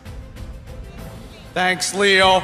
But today we are seeing a team that has perfected a technique. Science plus violence. Get out of the way, Hurricane Katrina, because Benny QT is going after your homes. They're going after your base. Welcome back to the Analyst Stand. My name is Getting Q. This is going to be Assassin Dave as well as Wolf here to break it down for you one more time. This is an outstanding performance coming out from Echo. There are a few things I want to mention. Number one, momentum going towards Echo. Number two, the name of the game is Sanford and Benny QT, right? Those two were popping off in that game. I mean, like, Sanford was literally 1v4ing with the glue. He's the monster, aka Glue Monster. I mean, like, what can BLACKLIST do at this point? You know, they have to stop the momentum of Echo for sure, but it's like the opposite way around. BLACKLIST want to play their own brand of the game, their own code, right?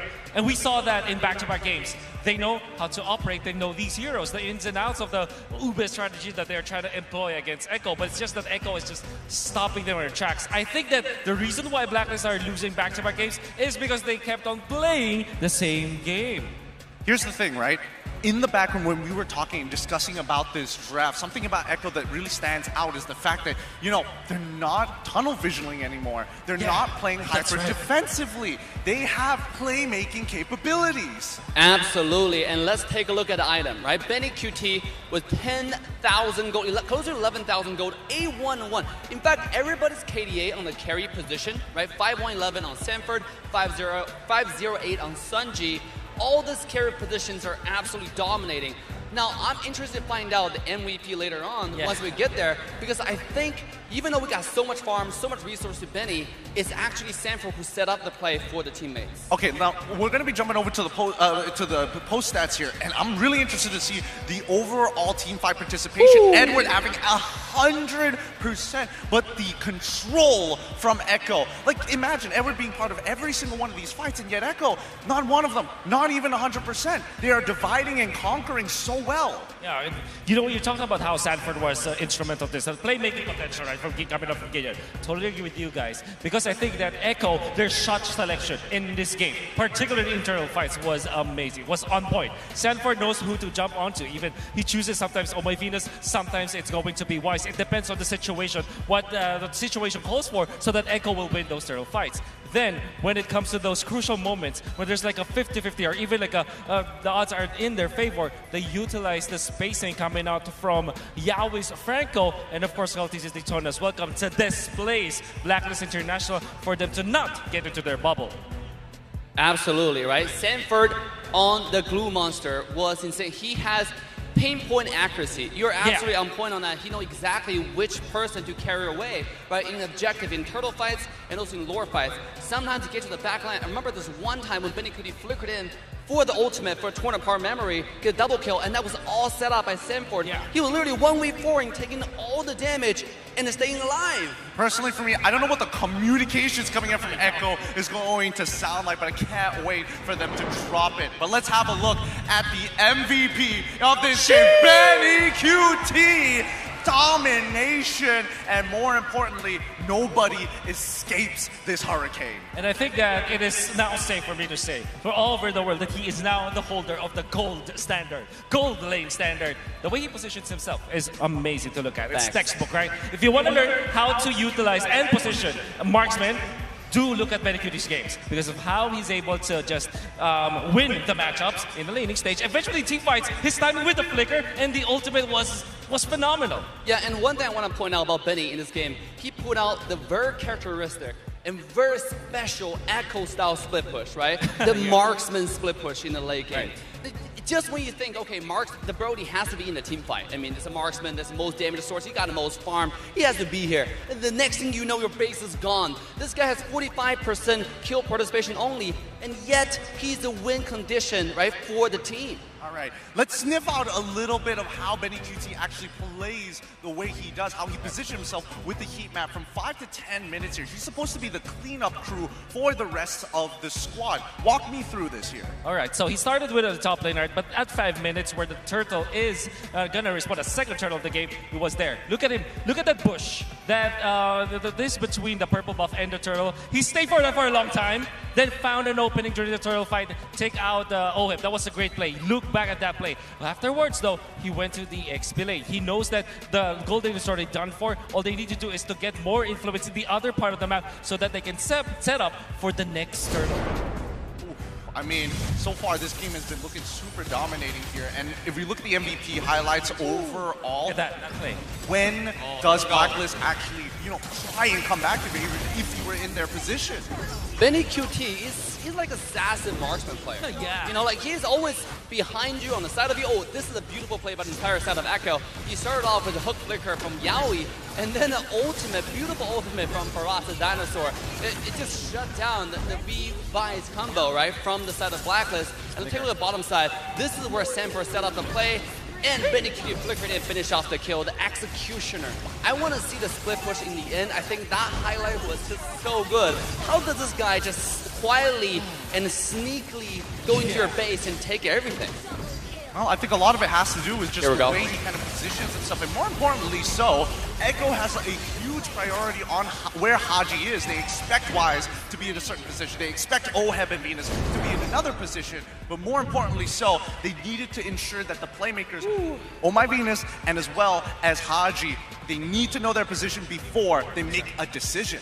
And Blacklist International kind of plays like you said, plays the same game. They're very good at it. I'm not saying that they're bad at it or that it is a mistake for them to keep on doing it because that's their winning formula. But it feels like in games number 1 and 2, Echo just read through that, knows the steps that they're going through, and then countered them every step of the way. They broke the code. There has to be a little bit of a curveball for Blacklist come game 3. They broke the code. What can I say? Wait, it's not relax, bro. over. You have to relax. It's not over just yet. It's a best of 7, but let's see what Marakar are up to. It feels like in a land of down with all of the heroes and the players, imported player, we have Dlar and Marky. Halo Dlar, apa kabar? Baik. Baik. Coba dong disapa dulu pakai bahasa Indonesia dong. Indonesian words. Bisa dong, tapi masih sedikit. Oh, he can do, but only a little bit. Okay, sample. Ako udah makan tadi. Oh, what does that mean? That means he have eaten. Okay, what can you say in Bahasa? Ako makan nakdi. Oh, translate, Dlar. Translate. Translate in Tagalog. Yeah. Kumain na daw siya ng McDo. Oh, okay. Okay, did you guys expect it was gonna be a 2-0 for Echo? Did you expect that performance from them? Sa akin, hindi. Kasi sa tingin ko, dikit lang yung mga laban dapat. Kasi alam ko yung Blacklist. Laging handa yan. Okay, he wasn't expecting it because the games are too close and he knows that Blacklists are always prepared. Dilar. Sa akin naman, ina-expect na unang abante yung Echo. Kasi meron silang momentum. Galing silang lower bracket eh. Oh, you expected Echo to advance because they have the momentum because they're coming from the lower bracket? Okay, now, Dilar, you've been with V-Wise for 4 seasons. Even before MPL, you're with them. If you can give us an inside scoop because you know V-Wise really well, how do you think they're reacting right now with 0-2? What's going through their mind? And usually, what do they say and do when they're backstage? Tingin ko dito nagagana si Venus eh. Kasi sobrang galing niya sa gantong parte. Kung paano mag-adjust, tapos pag dumamang yung kalaban, alam niya kung paano babaliktarin yung laban. He thinks this is Venus' strength. This is what he's really good at. When they're down, he knows how to flip it around and use it against their opponent. So what are they gonna do for the next match? For the next game? Marky, what should they do? Marky! Bigatron! Sa tingin ko, ilalabas na nila yung mga tinatago nilang bala eh. Oh. Marami pa silang papakita dyan. Alam mo. He knows that they're gonna be showing a lot and they're gonna take out their hidden bullets, their hidden cards, their hidden ace. How hard is it, you know this, as a player, how hard is it to bounce back from a 0-2. How difficult? Tingin ko depende talaga sa mentality ng player. Kung gaano sila kalakas mentally, ganun. Kapag ganito yung laban, especially pag best of 7. It depends on the mentality of the players, how they're prepared mentally, especially in a best of 7. But do you have any prediction for this match, this grand final match, Marky and Delar? Prediction? Goa, still blacklist. Blacklist? Score?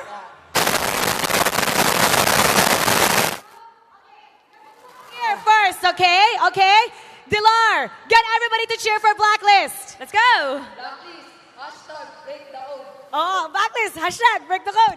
Ang cute mo. Okay, for you. Echo loud, echo proud. Pinas lang malakas, let's go. Echo loud, echo proud. Pinas lang malakas. Let's go. Let's go, casters.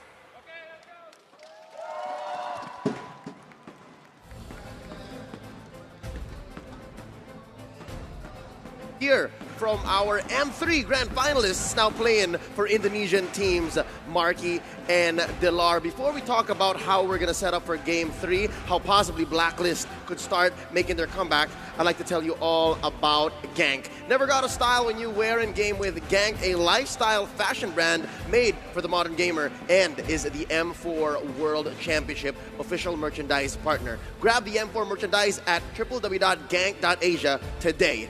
Mirko, it's odd to see our defending champions be put up against a wall like this. It's strange, very strange, right? Because they even met in the upper brackets, right? Blacklist and Echo, when they met, Echo were able to take game number 1, but then game number 2, you saw that Blacklist was able to fight back. Here, you can see that Echo, we mentioned this earlier on as well, they have learned and they have progressed through the lower brackets, now 2-0. Up against Blacklist International, who are still, playing the same way that they did in the upper brackets. Now, here is, this is where me, as an analyst, I'm going to give my opinions, because as we're looking at the Hero Pick recap, I'm actually going to talk about how they're playing the map, because in the game, in Mobile Legends Bang Bang, it's about a game of trades. What do you want to trade for something else? Do you trade kills for objectives? Do you trade objectives for kills? Do you trade your buff in order to get your opponent's buff? And the way that Echo has been setting things up, they're setting up by focusing on one lane, getting a lot of resources there, and setting up a potential backdoor for Benny Cutie. So every single turret that they get is they're setting for a checkmate. So what Blacklist have to do is actually put the aggression onto Echo. Either, if they do want to scale up, make sure they have the composition that can allow them to protect their own turrets, because I kind of feel like giving the first tier and second tier turret on either side lane is very dangerous going up against Echo. So either increase the tempo of your own play to make sure that Echo cannot push, or just make sure that they draft something that can allow them to actually protect the turrets, because this is the name of the game. Protect your house, protect your turrets. They tried that a bit, right? I mean, they went for the Beatrix, pretty good high ground with the Bennett. They went for the Valentina to try to steal the IMU because, again, the Eve was banned out. But what I personally want to talk about is the damage allocation, right? The targeting, because if you saw the hero recap earlier, in terms of damage, Blacklist were doing more. Blacklist were doing more damage consistently as well with the Beatrix, the Joy, and the Valentina.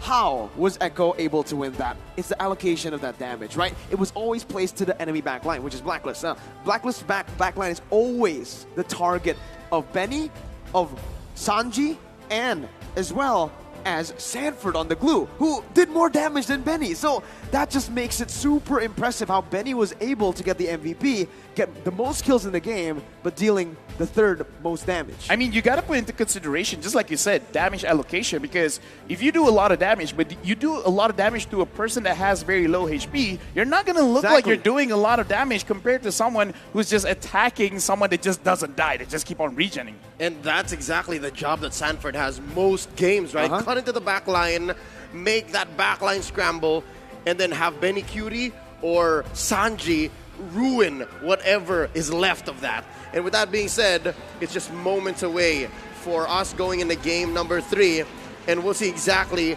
how far Echo wants to take this momentum and how they're going to use that.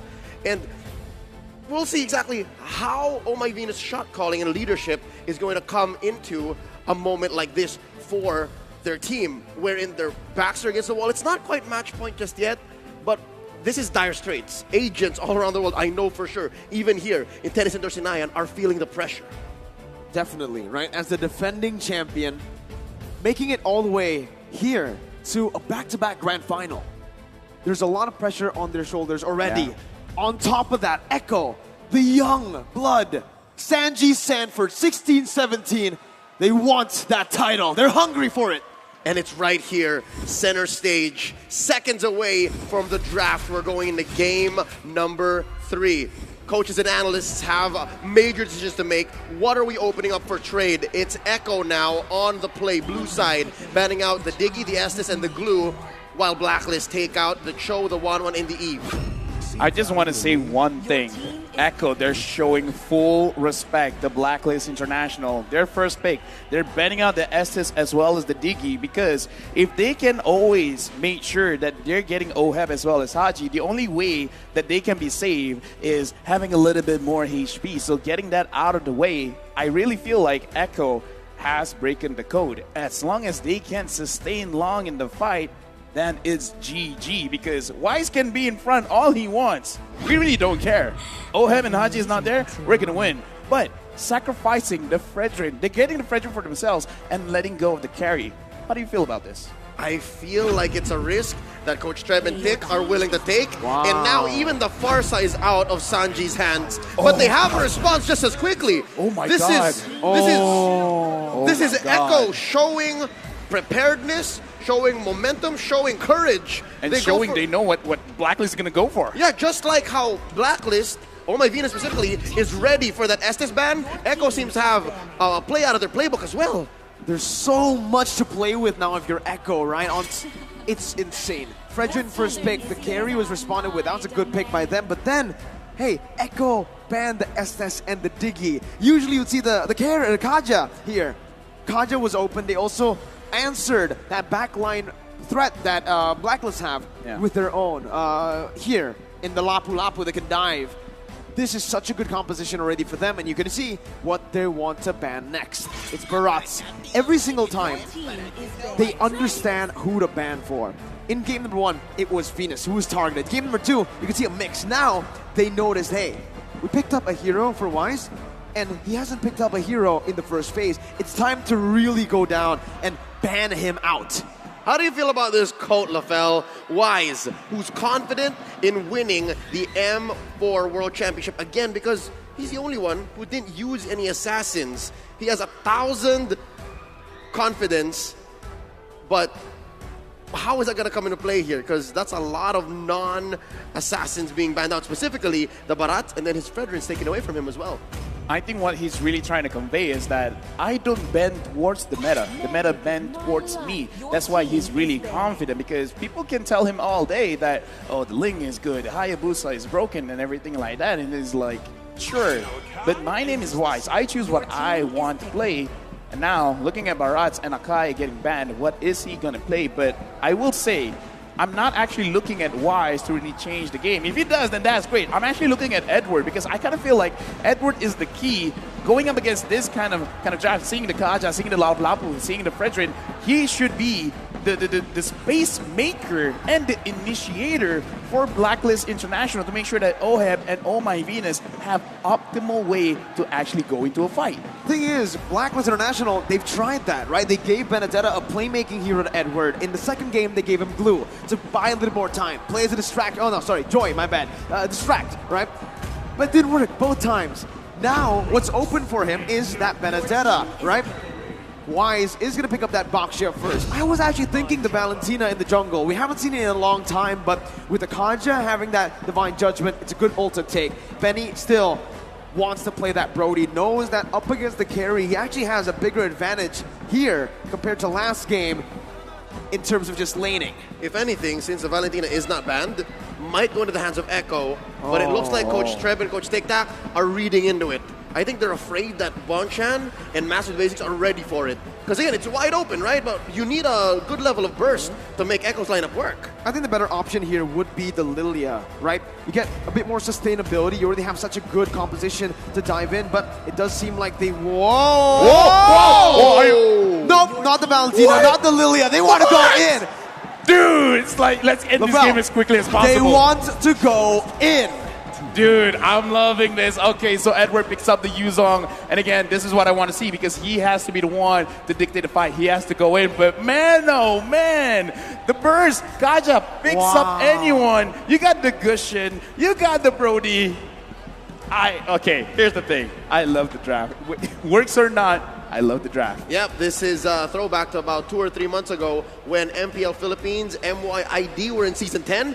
Gushin was a hot pick. Gushin went through a career renaissance, was picked right out of ranked games into the pro scene, and here it looks like Echo are going for match point with it. Will they be able to do that? Blacklist have a solid lineup as well. Signature picks all across. What's this Yuzhong going to do in the hands of Agent Zero? Is that enough of a instrument, of a tool to draw a line straight into the backline? Because what's the backline even for Echo? It's just Benny. Dude, honestly, I kind of feel like it is enough because just make sure everyone is close enough together because you're just trying to distract. You're letting everyone else do the damage. We'll see how fast Echo can go and how Blacklist answers back. This is Game 3. This is for the M4 World Championships. This is the first Gushin pick in M4 too, right? Fun fact. Hey, right during the break, when it was the analyst segment, me and Leo, we were talking about it. We were like, hey, Echo in Game 3, they got a 2-0 lead. What are they supposed to do? Don't experiment too much in the draft. But here they are, experimenting in the draft again. In the world, at the world stage. My dude, this is insane. It's Gushin's debut. I fully trust Coach Trev and Coach Tic Tac and Echo, all right? They're putting on a show for us. No, I mean, like, it's an experiment in our eyes. Yes. They probably trained this for quite a while because, again, looking at Blacklist, look at what happened game number 1. Look at what happened game number 2. They kind of just forget about Wise. They forget about Oh My Venus, and in a sense, they forget about Edward as well. As long as you get Oheb and Haji, it's all right. You probably don't even mind if Sanji dies if he can get both Haji as well as Oheb. So this is fine. And again, looking at Edward, I'm still looking at him to kind of carry because what he has to do is to start a fight, collect everyone together. That's it. And they're going to be able to do that, but at the midway point, because again, you're also waiting for Oheb. You're waiting for this carry to hit a power spike because it's a tough way playing a carry into a Brody. It's very tough. The laning here, the matchup is not good for carry at all, right? You're going to be zoned away from your mini waves constantly. You need your Lolita or your Roamer, your jungler to help out to break that freeze, and right now you're seeing that, right? Oheb is already getting zoned out of his own lane. The Brody has so much to say, and this is where Echo have been utilizing Benny QT's stellar M4 performance. They're always playing around the gold lane, but now it's a turtle. Oh, and also the XP lane. Look at this. Sanford and Sanji pressuring Haji and Edward. Turtle very low. Wow, Carl TZ steals it away from Blacklist International like it's nothing. Just walks up like a Chad and uses the retribution. I just gotta say, because we didn't really see, because we're looking at the turtle, I want to talk about the micromanagement of the wave, because Sanji sacrificed his own wave, and look at his Yaoi engages. Divine Charge, one of the Petrify from Sanji. Now to the Mount Blast, gonna be popped in here, but Yaoi's gonna be able to get away from that one. Not for long as Wise is able to find the kill back. A Roamer traded in for the mid laner. Still, Echo takes the trade. LaFell, you were saying? No, I'm just saying because during that fight, Yaoi didn't even dare to go close to the turtle because he was already at level 3. Sanji, with the Gushin, went to the EXP lane, absorbed some of that minions, while Yaoi secured the entire minion wave in mid, allowed him to get level 4. And we just saw the engagement there, but I want to talk about how Carrie's having a difficult time. It's going to be more difficult now that Yaoi already has the Divine Judgment, so Oheb, he had a bad time before, it's going to get worse. Oh, and that's why I think King Wise and Queen V are going ahead alongside Haji. So again, they're leaving Agent Zero here to make the best of this dead lane against Sanford's Lapu Lapu. We're about 30 seconds and a quarter away from Turtle once more. Echo got that handily. There's a lot of burst coming in from the Orcas. giving them a 300, 400 gold lead. And in terms of items, is that enough? Oh, there's a pull! That's the Divine Judgment, and that's all the damage placed on. Benny not going to use the torn apart memory just yet. That was a flicker burned in by Venus, and that's a W that Echo want to take, those small dubs.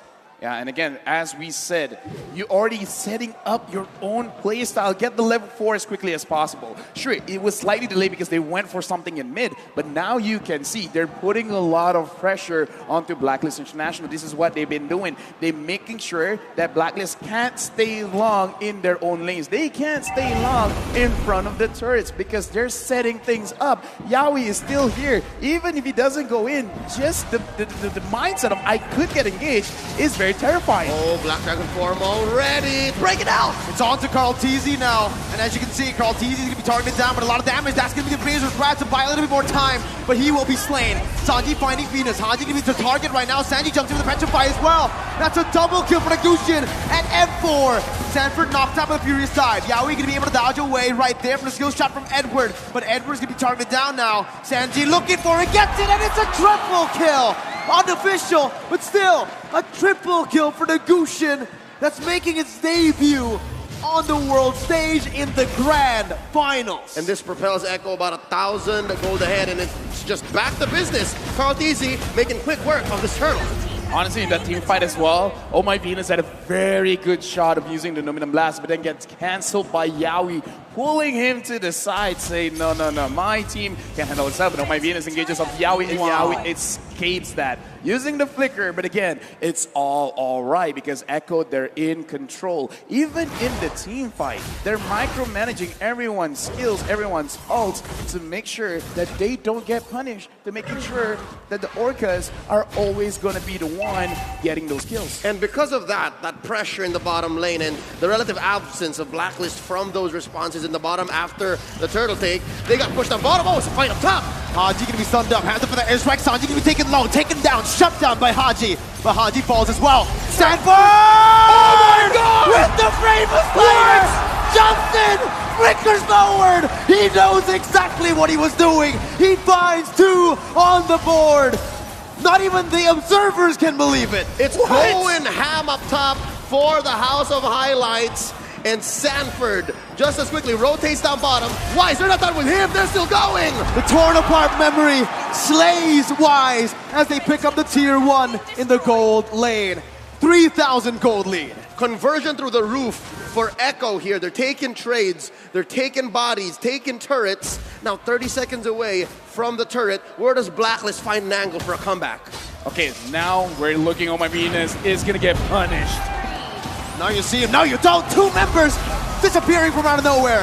Oh, have dealing damage on the Sanford, who's still going to be able to get away for a bit. Shutdown picked up, and Blacklist International strike back. So what I saw just now, and I kind of think of the same thing, Blacklist, they got to stay inside the jungle of Echo because they need to apply pressure and they need vision. Now they don't have both because, again, we talked about it before the game even starts, how Echo is playing. They're pushing one lane, try to get 2 turrets, and then, before that, Oheb gets caught. Here, Carl TZ going to be able to find that. Oheb falling in the gold lane. Carl TZ backing off. Edward still wants to commit with a Petrify and the Furious Dive. Now Sanford on the back line, getting the stun down, but not going to be able to find it just yet. Haji with Wings by Wings and the flicker out. Benny going to be caught here, stunned up and taken down. Sanford jumping in again. Wise still soaking all the damage in. That's going to be Sanji though, who comes in out of nowhere. Coming in again onto Venus. Not going to be able to find it just yet. Wise still able to get out for a bit with the shield unity. And he gets to safety. It's a 2-for-1 in favor of Blacklist. All right, so there's a clapback. Blacklist, given that Echo had to split up their priorities. Turtle says Carl TZ, no fight, they say, and they're still going. Sanford again! Jumps in, finds Haji. Oheb trying to melt him down, but it's not going to be enough as he is actually able to dish the damage out.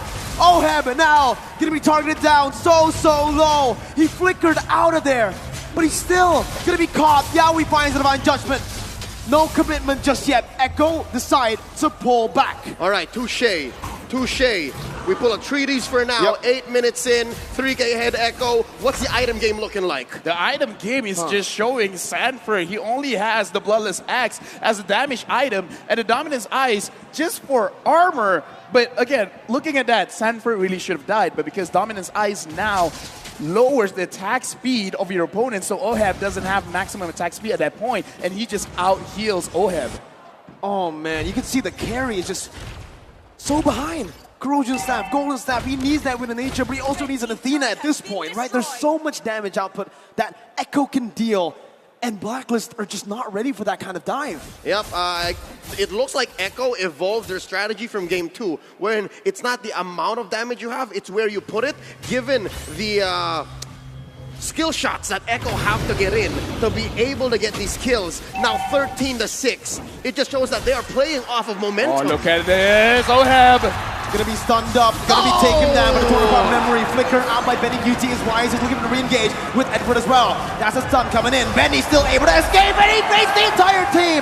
The petrifying, the Furious Dive connecting on a Benny QT. And Xiaoyi jumps in. Benny's still alive! Goes easy, taunts them up. It's a double kill for Sanji. Echo Philippines, the house of highlights. And it's just Oh My Venus left. It's as free a lord as it gets for Echo. Barreling on forward, 5K ahead. LaFell, how does Blacklist come back? Blacklist did everything right. That was not a mistake. Like, they managed to get Benny Cutie. Benny Cutie dashes away. He still got caught. And Blacklist, they still lost. Yaoi was able to pull Edward away. Like, again, it's not that Blacklist. They did the engaged round. They did everything right. And it still wasn't enough. That's very discouraging. This breaks the whole concept of the metagame that is box-centric, and it's all about geometry, because Echo aren't playing with any clear lines here. They're playing from a point-to-point basis, right? Yaoi point and click, Sanji point and click, Benny point and click. Carl TZ is the only one really setting up where Echo can fight, and they always find the right places. I honestly don't understand how Sanji keeps getting the hits as well, but right now Blacklist fights back. Oh, they find a kill onto the jungler. Carl TZ gonna fall. Yaoi looking for a re-engage as the Lord marches down in the bottom lane. Sanji picking up the tier 2 in the mid lane. Blacklist International micromanaging the waves properly, getting it down. Still, 7,000 gold lead for Echo. Wise opening up the map. Gets the shield unity down, but will be caught on Divine Judgment. Venus coming in, helping his jungler. Now as Benny QT is going to be able to get petrified down. That's going to be Sanji who finds the unstoppable in the back lines with Sanford as well. The San duo on the back line. Wise going to be targeted down. Sanji not able to connect just yet. You held your breath there. Edward now running away. Yaoi still dishing the damage out. Sanford comes in again, and Benny with the follow-up to finish him off. That sword spike was about an inch away from Wise. If Sanji had it hit, would have been over for King Wise. But that doesn't change the fact that this Lord, Luminous Lord, coming up in about a minute and change, should be lethal. Oh My Venus drops. The Luminous Blast is still going.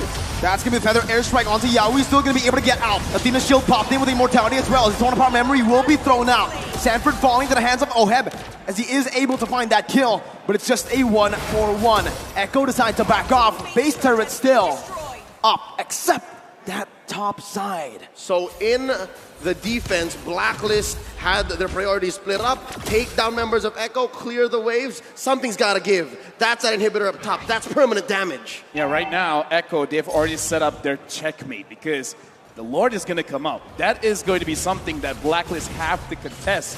Now the question is, can they even contest it? And LaFell, to add to that, it's in the long lane. It's in the opposite lane that Lord is in. It's very clear, it's inevitable that Benny's going to try to do the same thing. I mean, we talked about this. This is how they play. They set up the map to their own favor to make sure they have multiple ways to actually win the game. They can win through a team fight. They can win through getting Oheb, through getting Haji, or just going straight, beeline to the king, dropping down the base itself. So this is beautiful coming in from Echo. It's more or less the same thing, but executed in a different way. They're playing with inevitability. Echo have played to a brilliant situation right now. They're 7K ahead. They're making easy work of this Lord, and Wise checking in. V pulls the conceal. They've committed a lot of resources here. That's the on blast, not finding anyone. Yaoi looking for the Divine Judgment, able to find Wise as they try to burst down the Lord. Lord going to be secured right now. Is that's going to be the winner's punch in by Sanji to buy a little bit more time again. Benny! Wise got it! With the flicker again to find a torn apart memory. Yaoi's looking for more. That's going to be Petrify and the Furious Dive used up. Sanford jumping in with Bravest Fighter. Oh my god! Sanford! Benny! Sanji called DD Yowie. They keep styling on Blacklist. That's 4 for 1. Lord as well going over to Echo. They're going to push bottom lane, and they are going to threaten the game end. They catch Oheb. Again, under the base. Oheb very low. It's match point for Echo.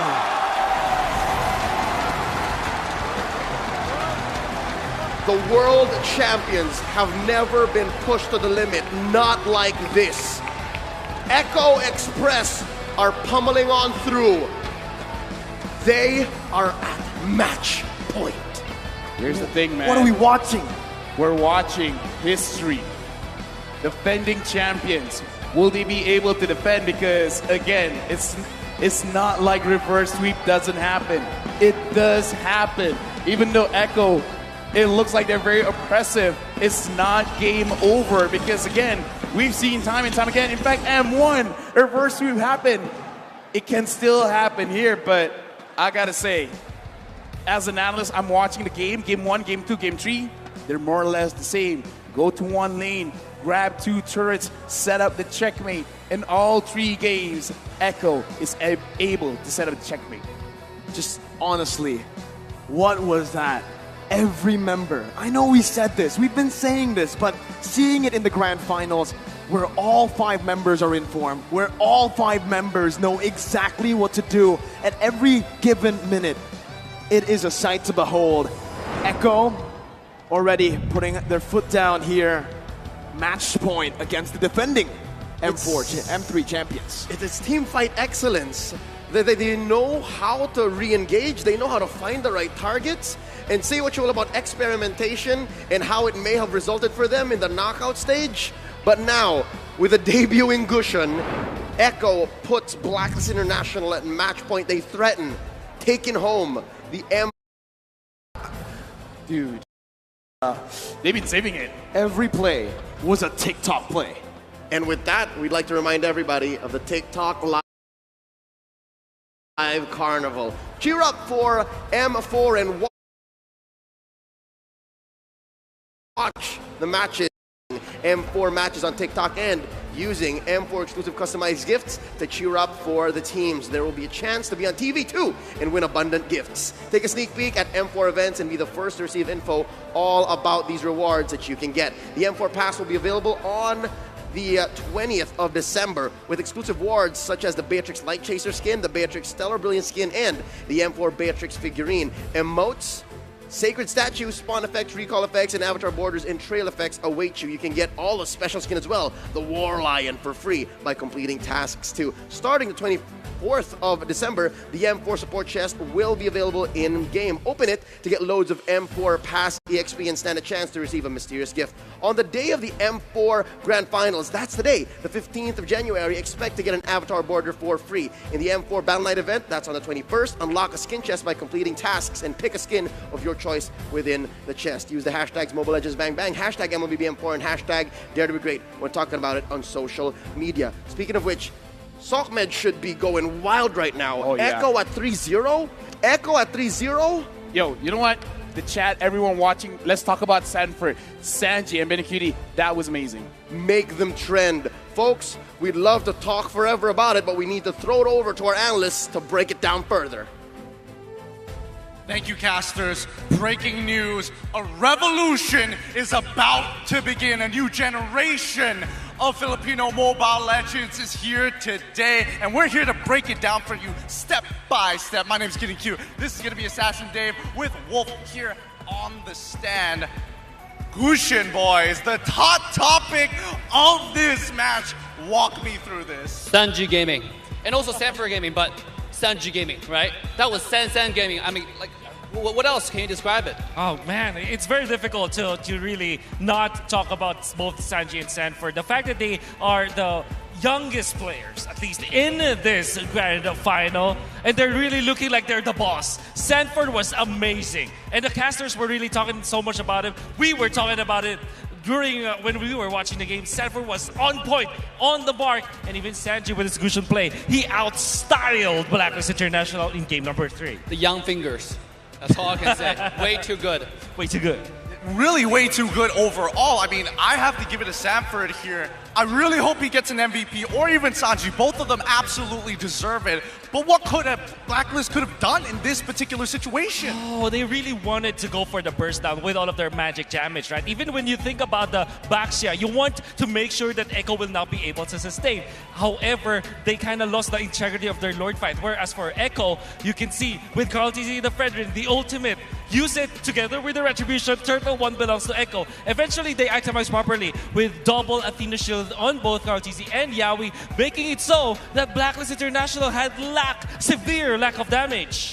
I mean, severe lack of damage is an understatement overall. I feel like the preparation coming in from Echo is beyond. They know every move coming out from Blacklist. They knew that Haji was going to come in late. They knew how they wanted to move across the map. They're pathing of all things. And also, take a look at the damage dealt, right? 214,000 compared to 160k.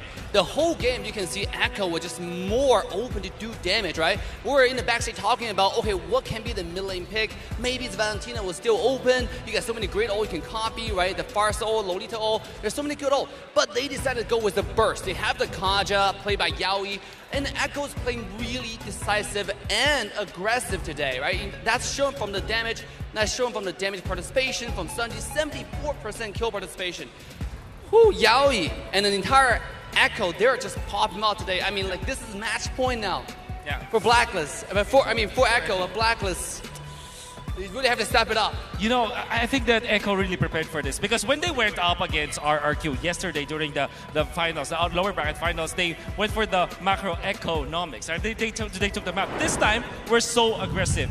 The Echo connection was really strong today. More like the Echo location coming out from the Orcapod. Sanford, our MVP of this game. I don't think anybody has any doubts overall. And honestly, with the performance coming in from Sanford alone throughout this series so far, I am getting M1 vibes when Luminaire was nominated to be the MVP. Yeah, Gideon was yelling, like when we were backstage, just like standing, jumping out of the seats, looking at the play from Sanford. This guy is mechanic god, and on top of the fact, he also a macro god, right? He was rotating from bottom lane to top lane without losing the bottom tier 1 tower, finding the flank, finding double kill onto the backline Blacklist. Right? At least on the side of Echo, they dominated. Now, I want to say, you did say M1 vibes, right? For me, it was M2 vibes. Remember when Ruby Didi made that iconic play where everybody will remember that Ruby Didi as the Ruby Didi play? Absolutely. I think we're going to see the Sanford play. Utilize the Bravest Fighter to the flicker with a very off angle onto the top lane under the turret, catching 2 members of Blacklist International. He did the Sanford, bro. Dude, he's literally got a font after him at this point. Nobody knows what the font is exactly, but he knows he made a name staple of the word. Well done to Sanford. Overall, an absolute monster. And just the spatial awareness and the foreshadowing that he could perceive in these games. What a boss. Yes, who else but Sanford to pull off a Sanford play here? Let's take a look at the first turtle. You can see Sanji and Sanford onto the back line. The Goosh, the Sen combo, right? And this is where Lapu with the Bravest Fighter into the flicker onto the back line here. Yeah, look at this. Oh! So beautifully done. He knew the angle. He first saw it. This man looks into the future. Look in the future, and look at Sanji at the same time assassinating the backline along with the help of Sanford. Even though he eventually fall right here, but at what cost? Every time for Blacklist, this is a heavy toll if you're trying to target Sanford. And over here, I don't think even Lapu died. The amount of like determination Echo has on diving, on doing the damage, not being afraid, not holding back is insane in this game. This was the Echo Trojan Horse play where they did try to take out one of the members of Blacklist and then they baited him out. Eventually just running down the members of Blacklist International again into the front lines. You can see Sanford, but my oh my, Bandit Cutie. Oh my goodness, everybody's just doing well actually from the side of Echo. Oh, so brutal, so beautiful. The highest class of Mobile Legends we have ever seen.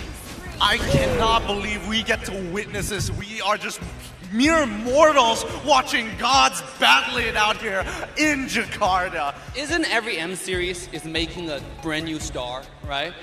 And this M series seems like Sanford's in the making right now, right? Of that, where every single strike he's taken, every single move he's building is a strike towards that FMVP. It truly is. But match point for Echo right now. For us here at the stand, we're going to be signing off. Casters, take it away. Away we shall take it. Welcome back. We're setting up for game 4. Echo have pushed the defending champions into match point. At your service, as always, my name is Leo, joined here by Mirko and Lafel. And it's fair to say that we can't stop singing the praises for Echo. Oh, yeah. But now we have to consider, what exactly does Blacklist International have to do to bounce back?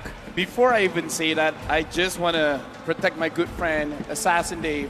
When he said the F MVP, he meant the finals MVP. Yes. Context is important, ladies and gentlemen. Context. All right, back to the topic, right? Blacklist, how do they come back from this? They got to start from the drafts, right? Because the drafts here, I believe, have been good. They have been responding. But with the Farsa in the first phase, I understand why it's Prio. But you got to understand that the Lapu of Sanford, or even just the Yuzong, the Benedetta, anything that can dive into the back line that Sanford still has to play with, you need to respect that, right? And I think right now, with the Diggy and the Estes banned out, they need to respect that more than ever. Forgive me for saying, but I kind of feel like it's not about the draft anymore. Because I think just the bans itself is already pretty great. But the thing is, looking at how Echo has been playing, it's not that they've been playing the exact same heroes over and over again. They change, but the way they execute it is roughly the same. Because even in game number 3, like I said, Yaoi getting level 4, and then where do they pressure? Oheb, Haji, Haji. Don't let these two play. And then you win the game because you don't have to change too much of how you approach the game. You just adapt to it. It's like, okay, whatever you guys pick, we'll still be able to do what we did in game number 1, 2, and 3.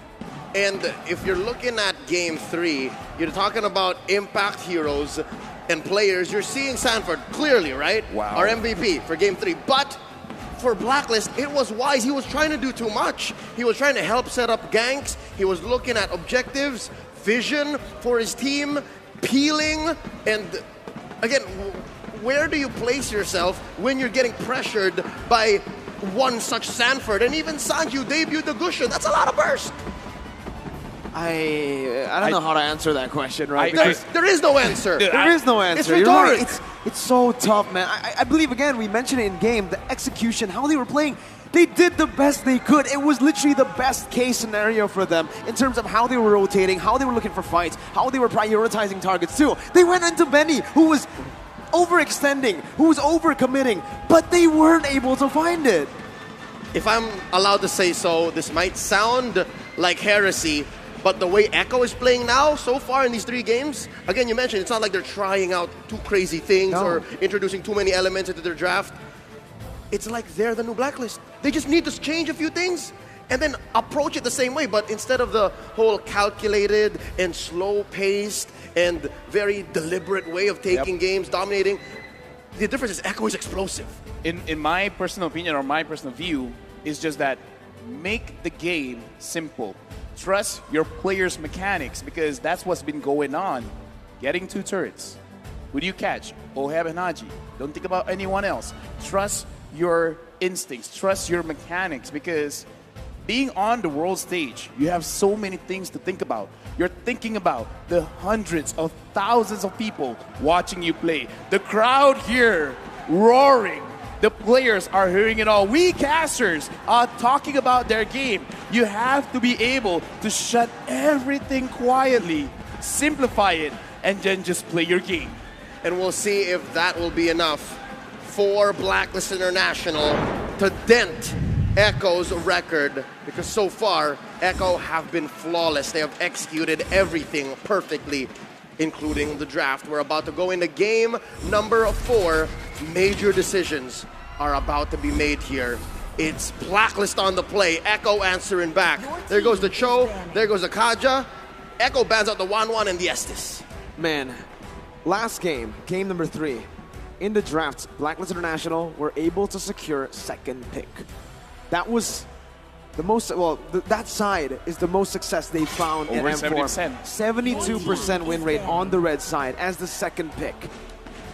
Echo just shattered that, and now they're taking back the 2nd pick away from Blacklist International. Were forced, again, to their 1st pick. It's not a bad win rate for them. It's still like 60%. But Echo This is where they shine in the first pick, and in the second pick here, we're gonna see Blacklist securing the Eve.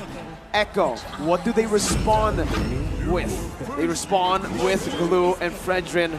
Deja vu. Yeah, right now, whatever Blacklist brings out, this has to be their absolute best draft, because right now Echo is feeling pretty good, but for Blacklist, this is a best of one. And Echo continues the trend, not allowing the Queen to use the Estes. They managed to get the Diggy, but if you see a Diggy, what do you have to do? You have to kill the Diggy over and over and over and over again. So now, I kind of feel like Echo, they completely expected this. So even though right now Blacklist, it seems like they're getting their heroes, I have this feeling in the back of my head, Echo is actually drafting for Blacklist. Yeah, I agree with you. Given how fast they're responding, given how in a split second, Fredrin, Glue. But this time around, it seems like they're more deliberate. They have to consider. But just as quickly, all right, here's the Hilda. Last time we saw the Hilda played by Echo wasn't so good. What might make the difference here, Mirko? Well, I think what makes the difference here, or what can make the difference here, is Echo betting on the gold laners, right? They've already gotten the 1-1 and the carry out. This is their opportunity. They have the first pick in the second phase. This is the time to ban out the gold lane, but instead they are still going, respecting Edward. So I think right now they're thinking, hey, we've gone rid of the 1-1 and the carry. These two pose the most threat towards our composition. Might as well set up for Benny, right? Give him more room to play by banning out the backline threat. People who can dive, like the Lapu, maybe even the Yuzong next. Yeah, looking at Lapu getting banned, this does show that Echo, perhaps they want to go for the Brody again because not a lot of mobility, so perhaps could be punished by, like you said, like a Lapu, like a Yuzong. And the fact that they're picking up the Hilda, the only thing that I can think about, because usually you pick the Hilda to fight against assassins, but you can also fight against a lane going up with the Diggy, because sure, usually people take supports, healing supports, kind of like a Rafaela just to top yourself off, but you're still giving free stats over to Diggy. With a Hilda, you could dive early, so you're kind of like countering the Diggy by just putting a lot of pressure. If you want to throw bombs, I'm going to drop my hammer, my axe onto you. Yeah. And I've never seen a bird liking an axe to the head. I've never seen anyone. Yeah, most living things don't like axes to their head.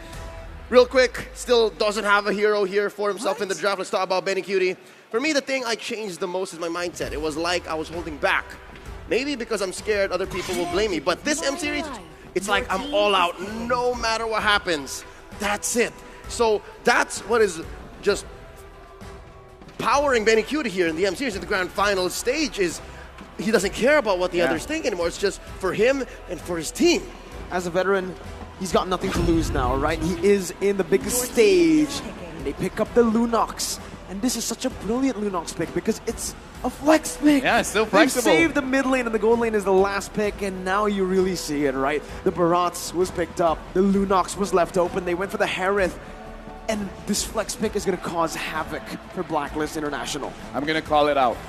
Echo, the moment they win the jungle fight, I'm going to say it's over. Because they can establish jungle control with the Frederick, with the Glue, with the Hilda. Yeah. And then the damage is there. They already have the Lunox. With this kind of draft, you can spiral out of control. You can build a hurricane, and it's a hurricane that's very difficult to stop. Yep, this is very similar to what they did already in this series alone. So the answer from Blacklist International seems to be the Beatrix and the Benedetta. Some classic picks from Blacklist International here. The choice is made. And I was wondering, how are they going to solve the range difficulty and difference between the Eve and whatever mid laner is going to be here for Echo? And here's how they do it with Sanji's Savior. It's not enough that you have very tanky front lines. Now you got a Mystic Field to think about. Exactly. Blacklist, they want to clump up together. They're going to get punished if they do. And like I said, this just further solidifies. If you're going to fight around in the jungle is very tight spaces. There's not many places that you can maneuver around the Mystic Field.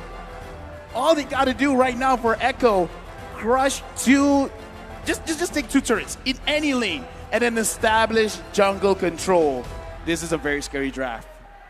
The Xavier is one of the heroes that forces the time journey out the best. Yeah. The Mystic Fields, getting 2 or 3 or even just one prio member will force that time journey to come out and the damage as well from the Hilda early on. That's what they want to do. It's low cost efficiency at the bane of your opponent's lineup. Will Blacklist bounce back? Because this is the last chance. Echo are forcing them into match point. Game number 4 in this best of 7 for the World Championship. Right now, Echo, they're super dominant. Who would have thought that the grand finals of M4 will be looking like this? Echo and Blacklist International. I'm looking at Yawi. I'm looking at this Hilda. It looks like Yawi will just chase absolutely anyone. He wants to pressure Haji. And again, remember the game plan. Don't diverge too far. Haji, Oheb, don't let them be free. That's all you got to do. And guess what? Winning lane for Sanford too. Edward gonna have a tough time in the mid lane. Haji should be able to win this out in a 1v1, but it's never the case with the Hilda roaming across the map. The Mystic Field is doing work already. Yep, and it's not like there's much of a punish from Blacklist, not quite yet. So we're waiting for them to hit that power spike, put items on Oheb, maybe have Edward win 1v1 or at least a pickoff before the last turtle spawns. And it's that weird timing that Blacklist have to play around as Echo makes their presence known up top before making for turtle 30 seconds from now. Looking at the situation again, Yawi not diverging, just go to the mid, go to the goal lane, just try to create space. Right now, Yawi is getting caught. Can Blacklist even execute a kill? I don't think so. No one can catch him and they don't have the damage. No kill pressure, not enough, right? Early on. Oheb is kind of a safe lane on the Beatrix.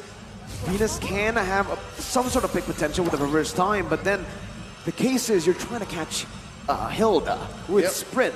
I don't think you're going to be able to do that early on. That is a practice in futility, if I've ever seen one.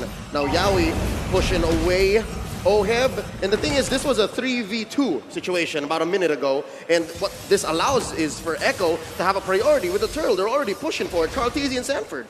And that range advantage is already doing work right now. Carl Teasy on Lord. Edward trying to steal it, but with no retribution.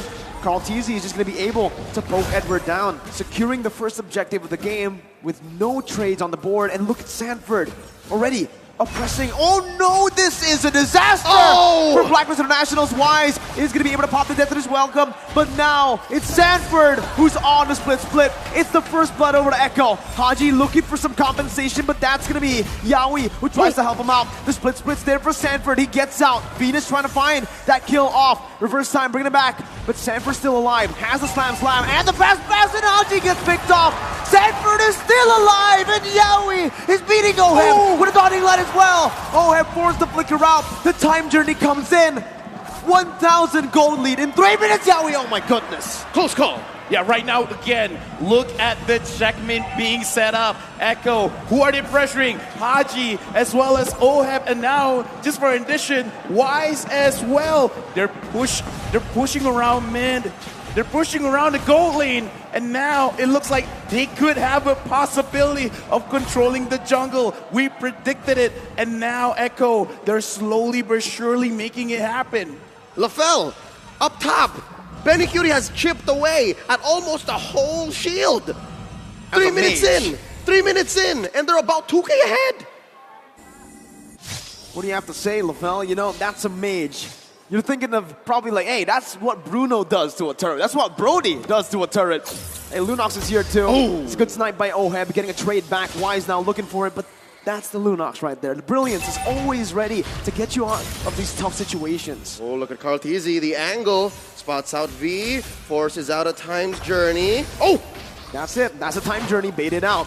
Wise with death to his welcome. Onto Carl Teasy, but the damage will not be enough just yet. Carl Teasy can low, has the Appraiser's Wrath, gets back to full HP. The dotting line almost sniping Venus. But guess who's here? Sanford's looking for the dive. Now, not going to be able to find it just yet. Pops the split. Edward trying to poke him down as Echo will disengage. 4 minutes in, Echo's already cornered Black. Forced them with an early Ube just to protect Oheb. Yeah, and again, look at what they're doing. They're sacrificing the EXP lane, going all the way to the goal lane, trying to win that lane. And now, because they're forced to be in the long lane. Oheb. Oh my goodness, Oheb's gonna be killed! Solo, no, has help from Benny a bit. Venus finds a trade, but it's a gold laner for a roamer. Dude, right now, Echo, Dawning they're Light. really setting it up. There's no way for Blacklist to hide. Echo is not just forcing Blacklist to back away. They're forcing them to be in a position of getting attacked from all sides of the map. 5 minutes in, they're 1,000 gold ahead of the LaFell threshold. Is this the point wherein you say it's going to be difficult to come back? Because the early game clearly went over to Echo. They got one turret. What they got to do, grab another one, and Very Cutie even secures the gold crab. But after this, you got to control the jungle. After you do that, it's going to be crazy, because even looking at Haji right now, already completing the Clock of Destiny, he could have completed Enchanted Talisman first, but he's like, you know what? I'm just going to go for damage. The uncharacteristic miss too from Oheb signals something that's even worse than just losing. Getting tilted in the game, in the final game, that can be the final game, right? How is their mental looking? I'm hoping that that's not the case. Again, world champions are not built without pressure, without turmoil, without struggle. And this is a struggle of all struggles. How do you come back from a 6-minute game, 3K behind? Haji trying to space out so that Wise can come back. Oh, Dennis, welcome. But the Mystic Field now, Sanji with the Dawning Light as well. Now popping, that's the mobility. Call jumps in and the killing spree picked up by Sanji. Now in the top lane, Edward finding a trade onto the objective now as he goes in onto the mini waves. Benny is still there. Edward now going to be able to dash away. Benny flickering forward. Eye for an eye by Edward. Getting out to safety as he finds a trade finally for Blacklist. Agent Zero gets away with his life. Close call from Sanji. Yeah, right now Sanji, 3-0 and 0. He's just going to get stronger, and now Oheb getting pressured. Again, Sanford flickering forward. Oheb forced to flicker out with the time journey as well. Oh! Wait, Sanford still going through with Yowie as well. Under the tier 2, under the base turret. They find the kill onto Venus. Yowie gets traded back. Sanford as well. No, there's one split. There you go. You can't get out of that one. There's no way. So Blacklist found a little bit of redemption on the map. 2 kills. They're going to protect their mid lane here, but they concede the last turtle over to Echo, still maintaining a 3K gold lead. Right now, Blacklist, they're finding ways. They're finding opportunities. Right now, my Venus gets attacked, and he almost got chunked down. Anyway. There you go. That's the Dawning Light connecting. Edward going to be taken low as Yowie jumps in again. Onto Edward right now. As he's looking for the damage, he finds it with the power of wildness. Oheb with the Nibiru's passion to clear out the waves. It feels like Blacklist are trying their best to find a trade, but it's always going to Echo's favor. Allow me to hypothesize. LaFell, what's going to happen if Blacklist fights Echo here, mano a mano every single time? If they try to trade, what happens? Will that eventually lead to a comeback, or will that be punished by Echo? Because again, 3K, that's about a main item for a core. Not yet, because Edward is the one dealing the most amount of damage. Oheb, not just yet, because Carl TZ will always be in front. You can't shred that, because right now he only has the Blade of Despair. It's not enough. They can fight if they want, but the damage, they have to understand, is on Edward, not on Oheb. Just look at it again, right? I mean, when Sanford can do that, dive into the base turret. Sure, he was taken down, but the fact that he still was able to find a trade, it shows how dominant this game has been for Echo. If Blacklist want to come back, they're going to have to wait for those power spikes to hit. And even then, in the late stage, remember, Echo has a Lunox. They have a Xavier.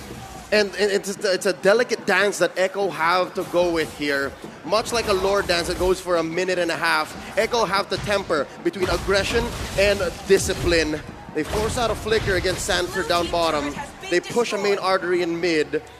Blacklist here employing an Ube. They're letting Agent Zero force out something from Echo. For me, it's not doom and gloom for Blacklist, because now they're moving around the map. They're making sure they're not getting caught. They're making sure that they don't do mistakes, because they will eventually have enough damage. We've seen time and time again, this Beatrix will shred everyone down. Right now, Edward, he's trying to slow down the Lord, but I feel like they should let this go. It's just a Luminous. It's not that big of a deal. But if they let this go, what can they fight for, right? They're going for trades right now. You can already see it, but Sanji's going to be able to clear out the mid lane. They traded for a tier 1 down below. For the first Lord of the game, though, I think Echo are more than happy. As a byproduct, the waves are going to be much stronger, right? Empowered minions. Lord's going to march on through top. Lord is set to spawn in the upper half of the map. And this does open up something for Agent Zero and Oheb to push down bottom, but Echo still 4K ahead. And now they're also going to push up top. Oh no, I see what's happening here. They're setting up again for the potential split. Oh man. Again, there's so many things to worry about if you're Blacklist International, right? Not only just the 5 members, but how they're playing. Not just going for team fights, not just for picks, not just for sieges, but also for backdoors, for split pushes. Oheb with one dawning light gets chunked to half HP. With Lord marching down on the top side, it is going to be acting as a distraction. Sanji is going to be taken to a quarter of his HP. Ooh. Lord taken down as Blacklist International are able to micromanage the waves for now. Mid lane to be pushing in. Benny with the chaos. Oh my goodness, that damage on this Venus is insane. Sanford zoning the other members away, but so far it's an amazing defense by Blacklist International. They force Agent Zero to come back home. He can't force the issue down bottom in the inhibitor. Lafell, what's the answer here? Lord coming in about 2 minutes. Again, you just gotta wait it out, because right now what Blacklist did, they got a lot from the Lord coming in from Echo, actually, because they see, all right, you're going for this objective. They managed to get 2 turrets down in bottom. That's a lot of gold steal, but Oheb here with like below 50% HP. This is pretty bad. They gotta wait for Echo to overextend, and hopefully they can fight back. That's a small dinosaur. Wise not tanky enough. The time journey buys him time, but it only cancels out CC, not damage. Carl TZ with the Appraiser's Wrath. Haji trying to fight desperately, but the split connects, and it takes him down. Yowie in the midst of the base finds Oheb low. Edward gets a trade up in the top lane. Sanford recalling. Echo looking for the siege into the base turret. Blacklist still able to defend. 2 for 1, and Agent Zero was not able to do anything up top. Oheb didn't fall, so there's some silver lining here. Signs of life from Blacklist International. Yeah, because again, the name of the game is the turrets right now. Edward going for Sanji, and he's doing a lot of damage. And this is why I say, if Blacklist, they're pressured, we gotta look at Edward. He is the one that could potentially give them this game victory. If Blacklist can pull Echo around, come here, take the bait. My name is Haji. My name is Oheb. Don't you want me? Let Edward have the space to try and potentially push, get some gold, get the items, and then try to win the team fight. And this Brute Force Breastplate in Edward's arsenal is going to be super key. He's going to be super important in maybe quelling 2 or 3 members of Echo, if Echo do send 2 or 3 members. I think Echo is just playing their game here, 6K ahead, making a jockey for this Luminous Lord.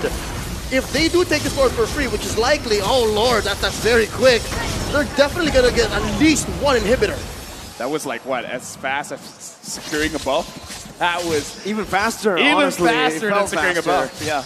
Oh my goodness. Blacklist International. Oh, Edward gets spotted out. That cancels the recall. Edward running for the hills right now. Pops in the final blow. Gonna be able to dash for a bit longer. Sanford looking for the chase. Not able to find it. Agent Zero survives. But still, it's Echo who utilizes that to set up in the bottom lane. Looking at this, again, like, I'm still pulling out hope because Blacklist can do a lot. But as we said before the game, Echo, they're scaling. It's not like they're gonna, drop in terms of damage. They're just getting stronger and stronger, and now Wise getting pressured. The Mystic Field locking him down. As Wise tries to get out, but Sanford flickers forward, baiting out a time journey. The mid lane, base turret is gonna fall right now as that's gonna be the siege coming in. Sanji flickering out. Edward did not use the final blow. That was a prediction by Sanji that did not work out, but it's still Echo who are marching, who are knocking on the base of Blacklist International. Bottom side, reverse time, bringing Sanford back, with split gets him out of there right now. Edward still not popping a final blow just yet. Charging up his dashes. And still, it's Echo who are playing it so well. Disciplined. Top lane inhibitor at half health. Waves crashing in through bottom. They're waiting for a wave in the mid. Echo here might get punished. Look at Yowie. That's the immortality popped in. Edward trying to split this side, but Yowie gets out of the detonus. Welcome. Edward trying to find an opening, but will be caught in the Mystic Field. Immobilized and poked down. Echo now onto the purple buff. 2-level lead for Carl TZ against Wise. He takes it away and he walks out. Carl TZ just ate a face full of Nibiru's passion and walks away from it. Does OM need any more items? I'm wondering if there's enough in the next 2 or 3 minutes, because this Lord coming in, it's just Luminous, all right? Just a Luminous Lord. A minute from now. Looking at the items right now, Blade of Despair, Malefic Roar, as well as the Hunter Strike. In my personal opinion, this is enough. But now, how do you dish out the damage? Because you have enough damage necessary to take down Echo. Because looking at the lineup, the only one that you're going to have problems with is Sanford as well as Carl Easy, because they do have the blade armor, and the blade armor does hurt going up against a Beatrix. So Beatrix is going to have a little bit of problem there, but the main problem is staying inside the fight. I kind of feel like at this point, maybe OHEB has to wait for every single item, including the Haas Claw, to stay alive, because the problem is not about dishing out the damage, it's about staying alive. And how do you stay alive against a lineup that finds angles and forces you to respond like this, even without committing? And that's what 8K gold buys you ahead of your opponent. Now, 15 minutes in, about 5 seconds away from this Lord. It's interesting to see that Blacklist, it seems like they're jockeying for position. Should they contest this? This one, I kind of feel like they got to go for a 4-1, but now Wise getting someone. Again, OHEB's gonna be chunked low from across the map. Ooh. The snipe not connecting. Yaoi dodging away with the sprint. That's Edward jumping to the back line, but it's not enough damage to take Sanji down. He doesn't even pop the flicker. The Petrify was used already. A lot of resources spent. Sanford now jumping in, donning light, taking Venus to have a half HP. Wise looking for the opening. Edward gonna be caught in the Mystic Field once again as he jumps out with eye for an eye. Venus taken low by Benny and Sanford, who's now on Wise. Bringing him back, immobilizing him. Sanford jumps in again! He finds it! Venus forced to run away. Haji standing his ground, but Carl Teasy jumps in. The flicker out to safety as Wise is being caught by the Mystic Field. Echo looking to march down. Benny with damage. Appraiser's Brad connecting as well. Yaoi finding the kill onto Wise. Yaoi getting out. Sanford immobilizing him. 5 members strong, 2 members down from Blacklist. Just 3 defenders for Blacks International. They still have Haji, Sanji pushing in. Look at Edward, forcing out a winner truncheon. The Mortality bot as well. Edward gonna be stunned up, immobilized, everything. He's not moving. Edward will fall. He buys the Mortality in time, but he's gonna fall again to the damage coming through. The time journey saves it, but the Appraiser's Wrath kicks the Queen down. Haji locked down with a Mystic Field. The Dawning Light outranging the real world inflation. Sanford finds a double. Echo, they haven't just broken the code. They have shattered it. 4-0 for the Orcas. The age of the Orcas is now. Echo are your M4 World Champions. Winning the game, getting the checkmate, setting everything up. Right now, Echo from the Philippines is your official M4 World Champions. These young men have worked their lives, committed, sacrificed so much, and now at the top of their game on the world stage, they dared to be great, and now they can say they are. What a performance once again. Stunning, masterful, class.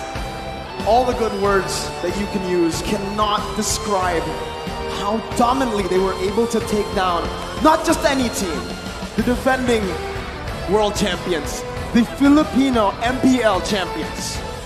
And to date, we still don't have a back-to-back champion. History will still continue having different champions every single year. Echo dominating M4. The new era from the Philippines led by the best in the world, Carl Teasy. Ladies and gentlemen, it has been an honor to be at your service again and again and again. May we make history or break records. LaFell, any last words? The only words that I can say right now, this 5 men, including their coaches, are the best in the world. Mirko? Best in the world. Echo from the Philippines, once more your world champions. Ladies and gentlemen, let's hear from them on stage. Ladies and gentlemen, your M4 World Champion. Congratulations to Echo. Whoa! Echo Philippines, they are really loud and they're really proud. Now to award the champion, let's call the presenters of each award. To present the ring, we have Mr. Michael Yaya, UBS Gold Creative Director. To present the medal, we have Mr. Lucas Mao, Managing Director of Moonton Esports, and Mr. Bapak Frankie, Secretary General of Esports Federation of Indonesia. We would like to invite our VVIP to come to join us on the stage.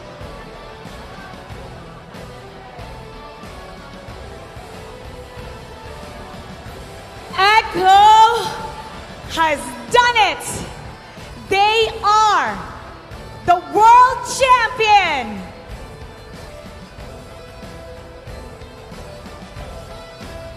They are the new kings of all the regions, the greatest of them all, the super team from the Philippines. Look how proud they are and how happy they are right now. They will be receiving lots of gifts, lots of fortune from this M4 World Championship. Echo, you may now receive your medals and your rings.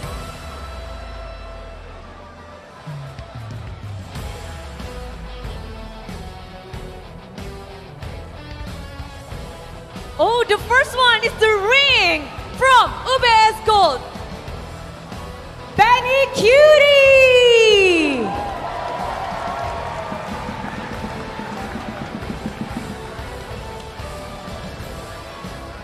And also the medal, Sanford!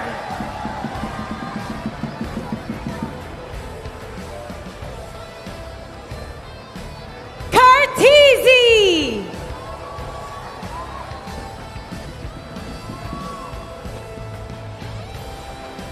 JP!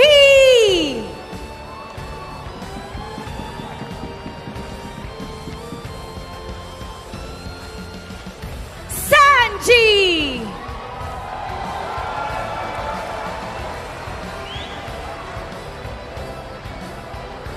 Yowie!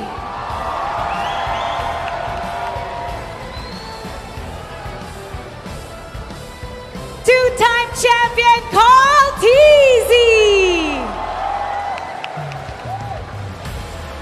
Coach Trevor! And Coach Tic Tac!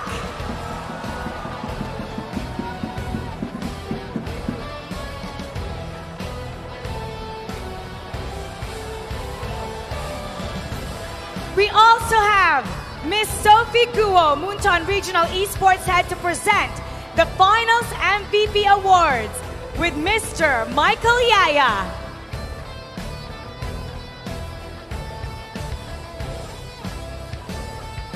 and of course, on this grand final, 10 of the best player, but we have 5 players who play really well with 4-0 scores, and only one stands on top of them.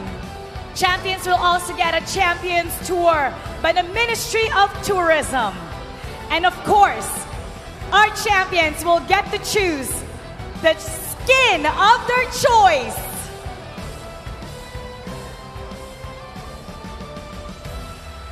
Yes, after they fought really well on this grand final, everyone is really doing the best. But once again, only one stands on top of them all. We got the final MVP of M4.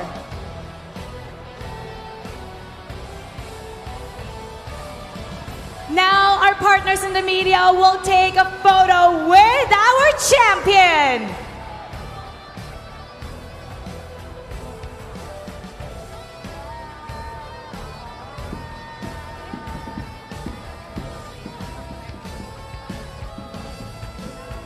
This is the moment for Eco Esports, Eco Philippines,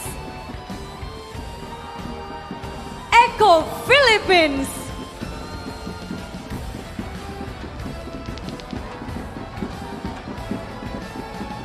big hand for our champion.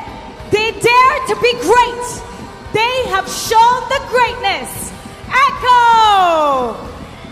The representative from Philippines. And now, it is time to award the finals MVP.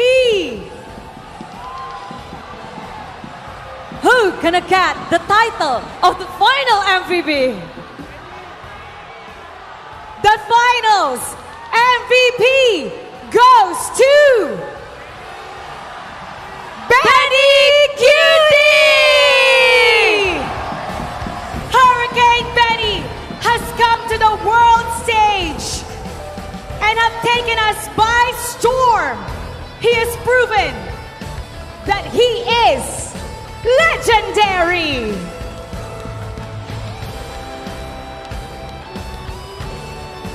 Benny Cutie's first trophy, and he has won the biggest prize of them all, the World Championship and the Finals MVP Award. Our friends from the media will now take the photo with our Finals MVP. And now, Echo, this is your moment. They want it now. They want to touch it. They want to live it up, Mara. At the count of 3, take what is yours. 1, 2, 3. Your M4 World Champions, Echo!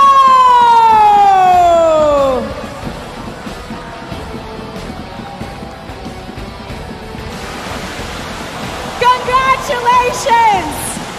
Echo Philippines! The strongest of all the regions! The strongest team of all!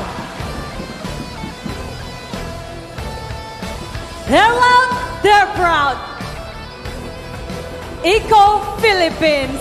Everybody, when I say echo loud, you say echo proud! Echo loud! Echo proud! Echo loud! Echo proud! One more time, echo loud! Echo proud! We'd like to hear from our champion. First, Benny Cutie, ikaw ang naging finals MVP. You're the finals MVP, the greatest player of all. How do you feel right now?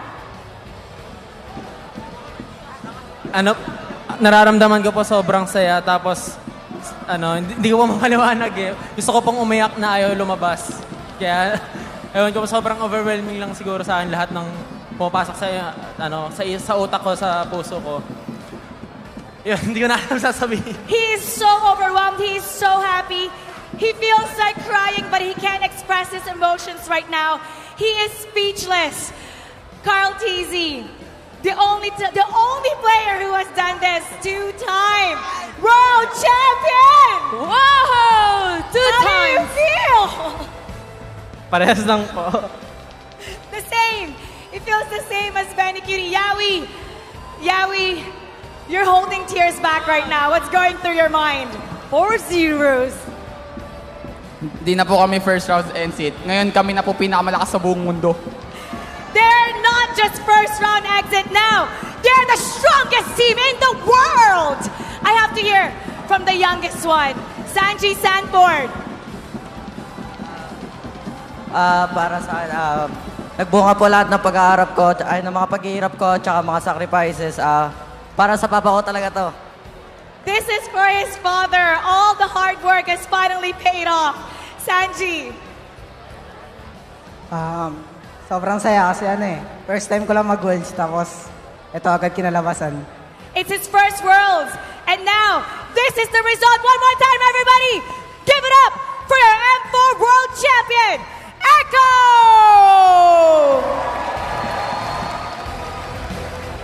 They're really doing a great job here. Pinas lang malangkas. And for everybody watching online, MLBB has prepared an Easter egg for you to celebrate this wonderful moment. Enter M4 in the chat box and you'll get the M4 Champion seal. Collect the seals and exchange them for the M4 final avatar border. Hashtag Mobile Legends Bang Bang. Hashtag MLBB M4 and Dare to be Great. Now we'd also like to thank our sponsors. M4 is powered by Moontime, presented by TikTok, the official content partner, and supported by Secret Lab, the official gaming chair. We have Esports Stars, our analytical partner, and we have Kang, our official merchandise partner. We have Miwas, our media partner, and last but not least, the Ministry of Tourism and Creative Economy of the Republic of Indonesia. Thank you everybody for giving us your support. It's been such a wonderful journey. Keep supporting Mobile Bang Bang, and we'll see you in the Philippines for the next world stage. This is Mobile Legends Bang Bang and for World Championship. Dare to be great!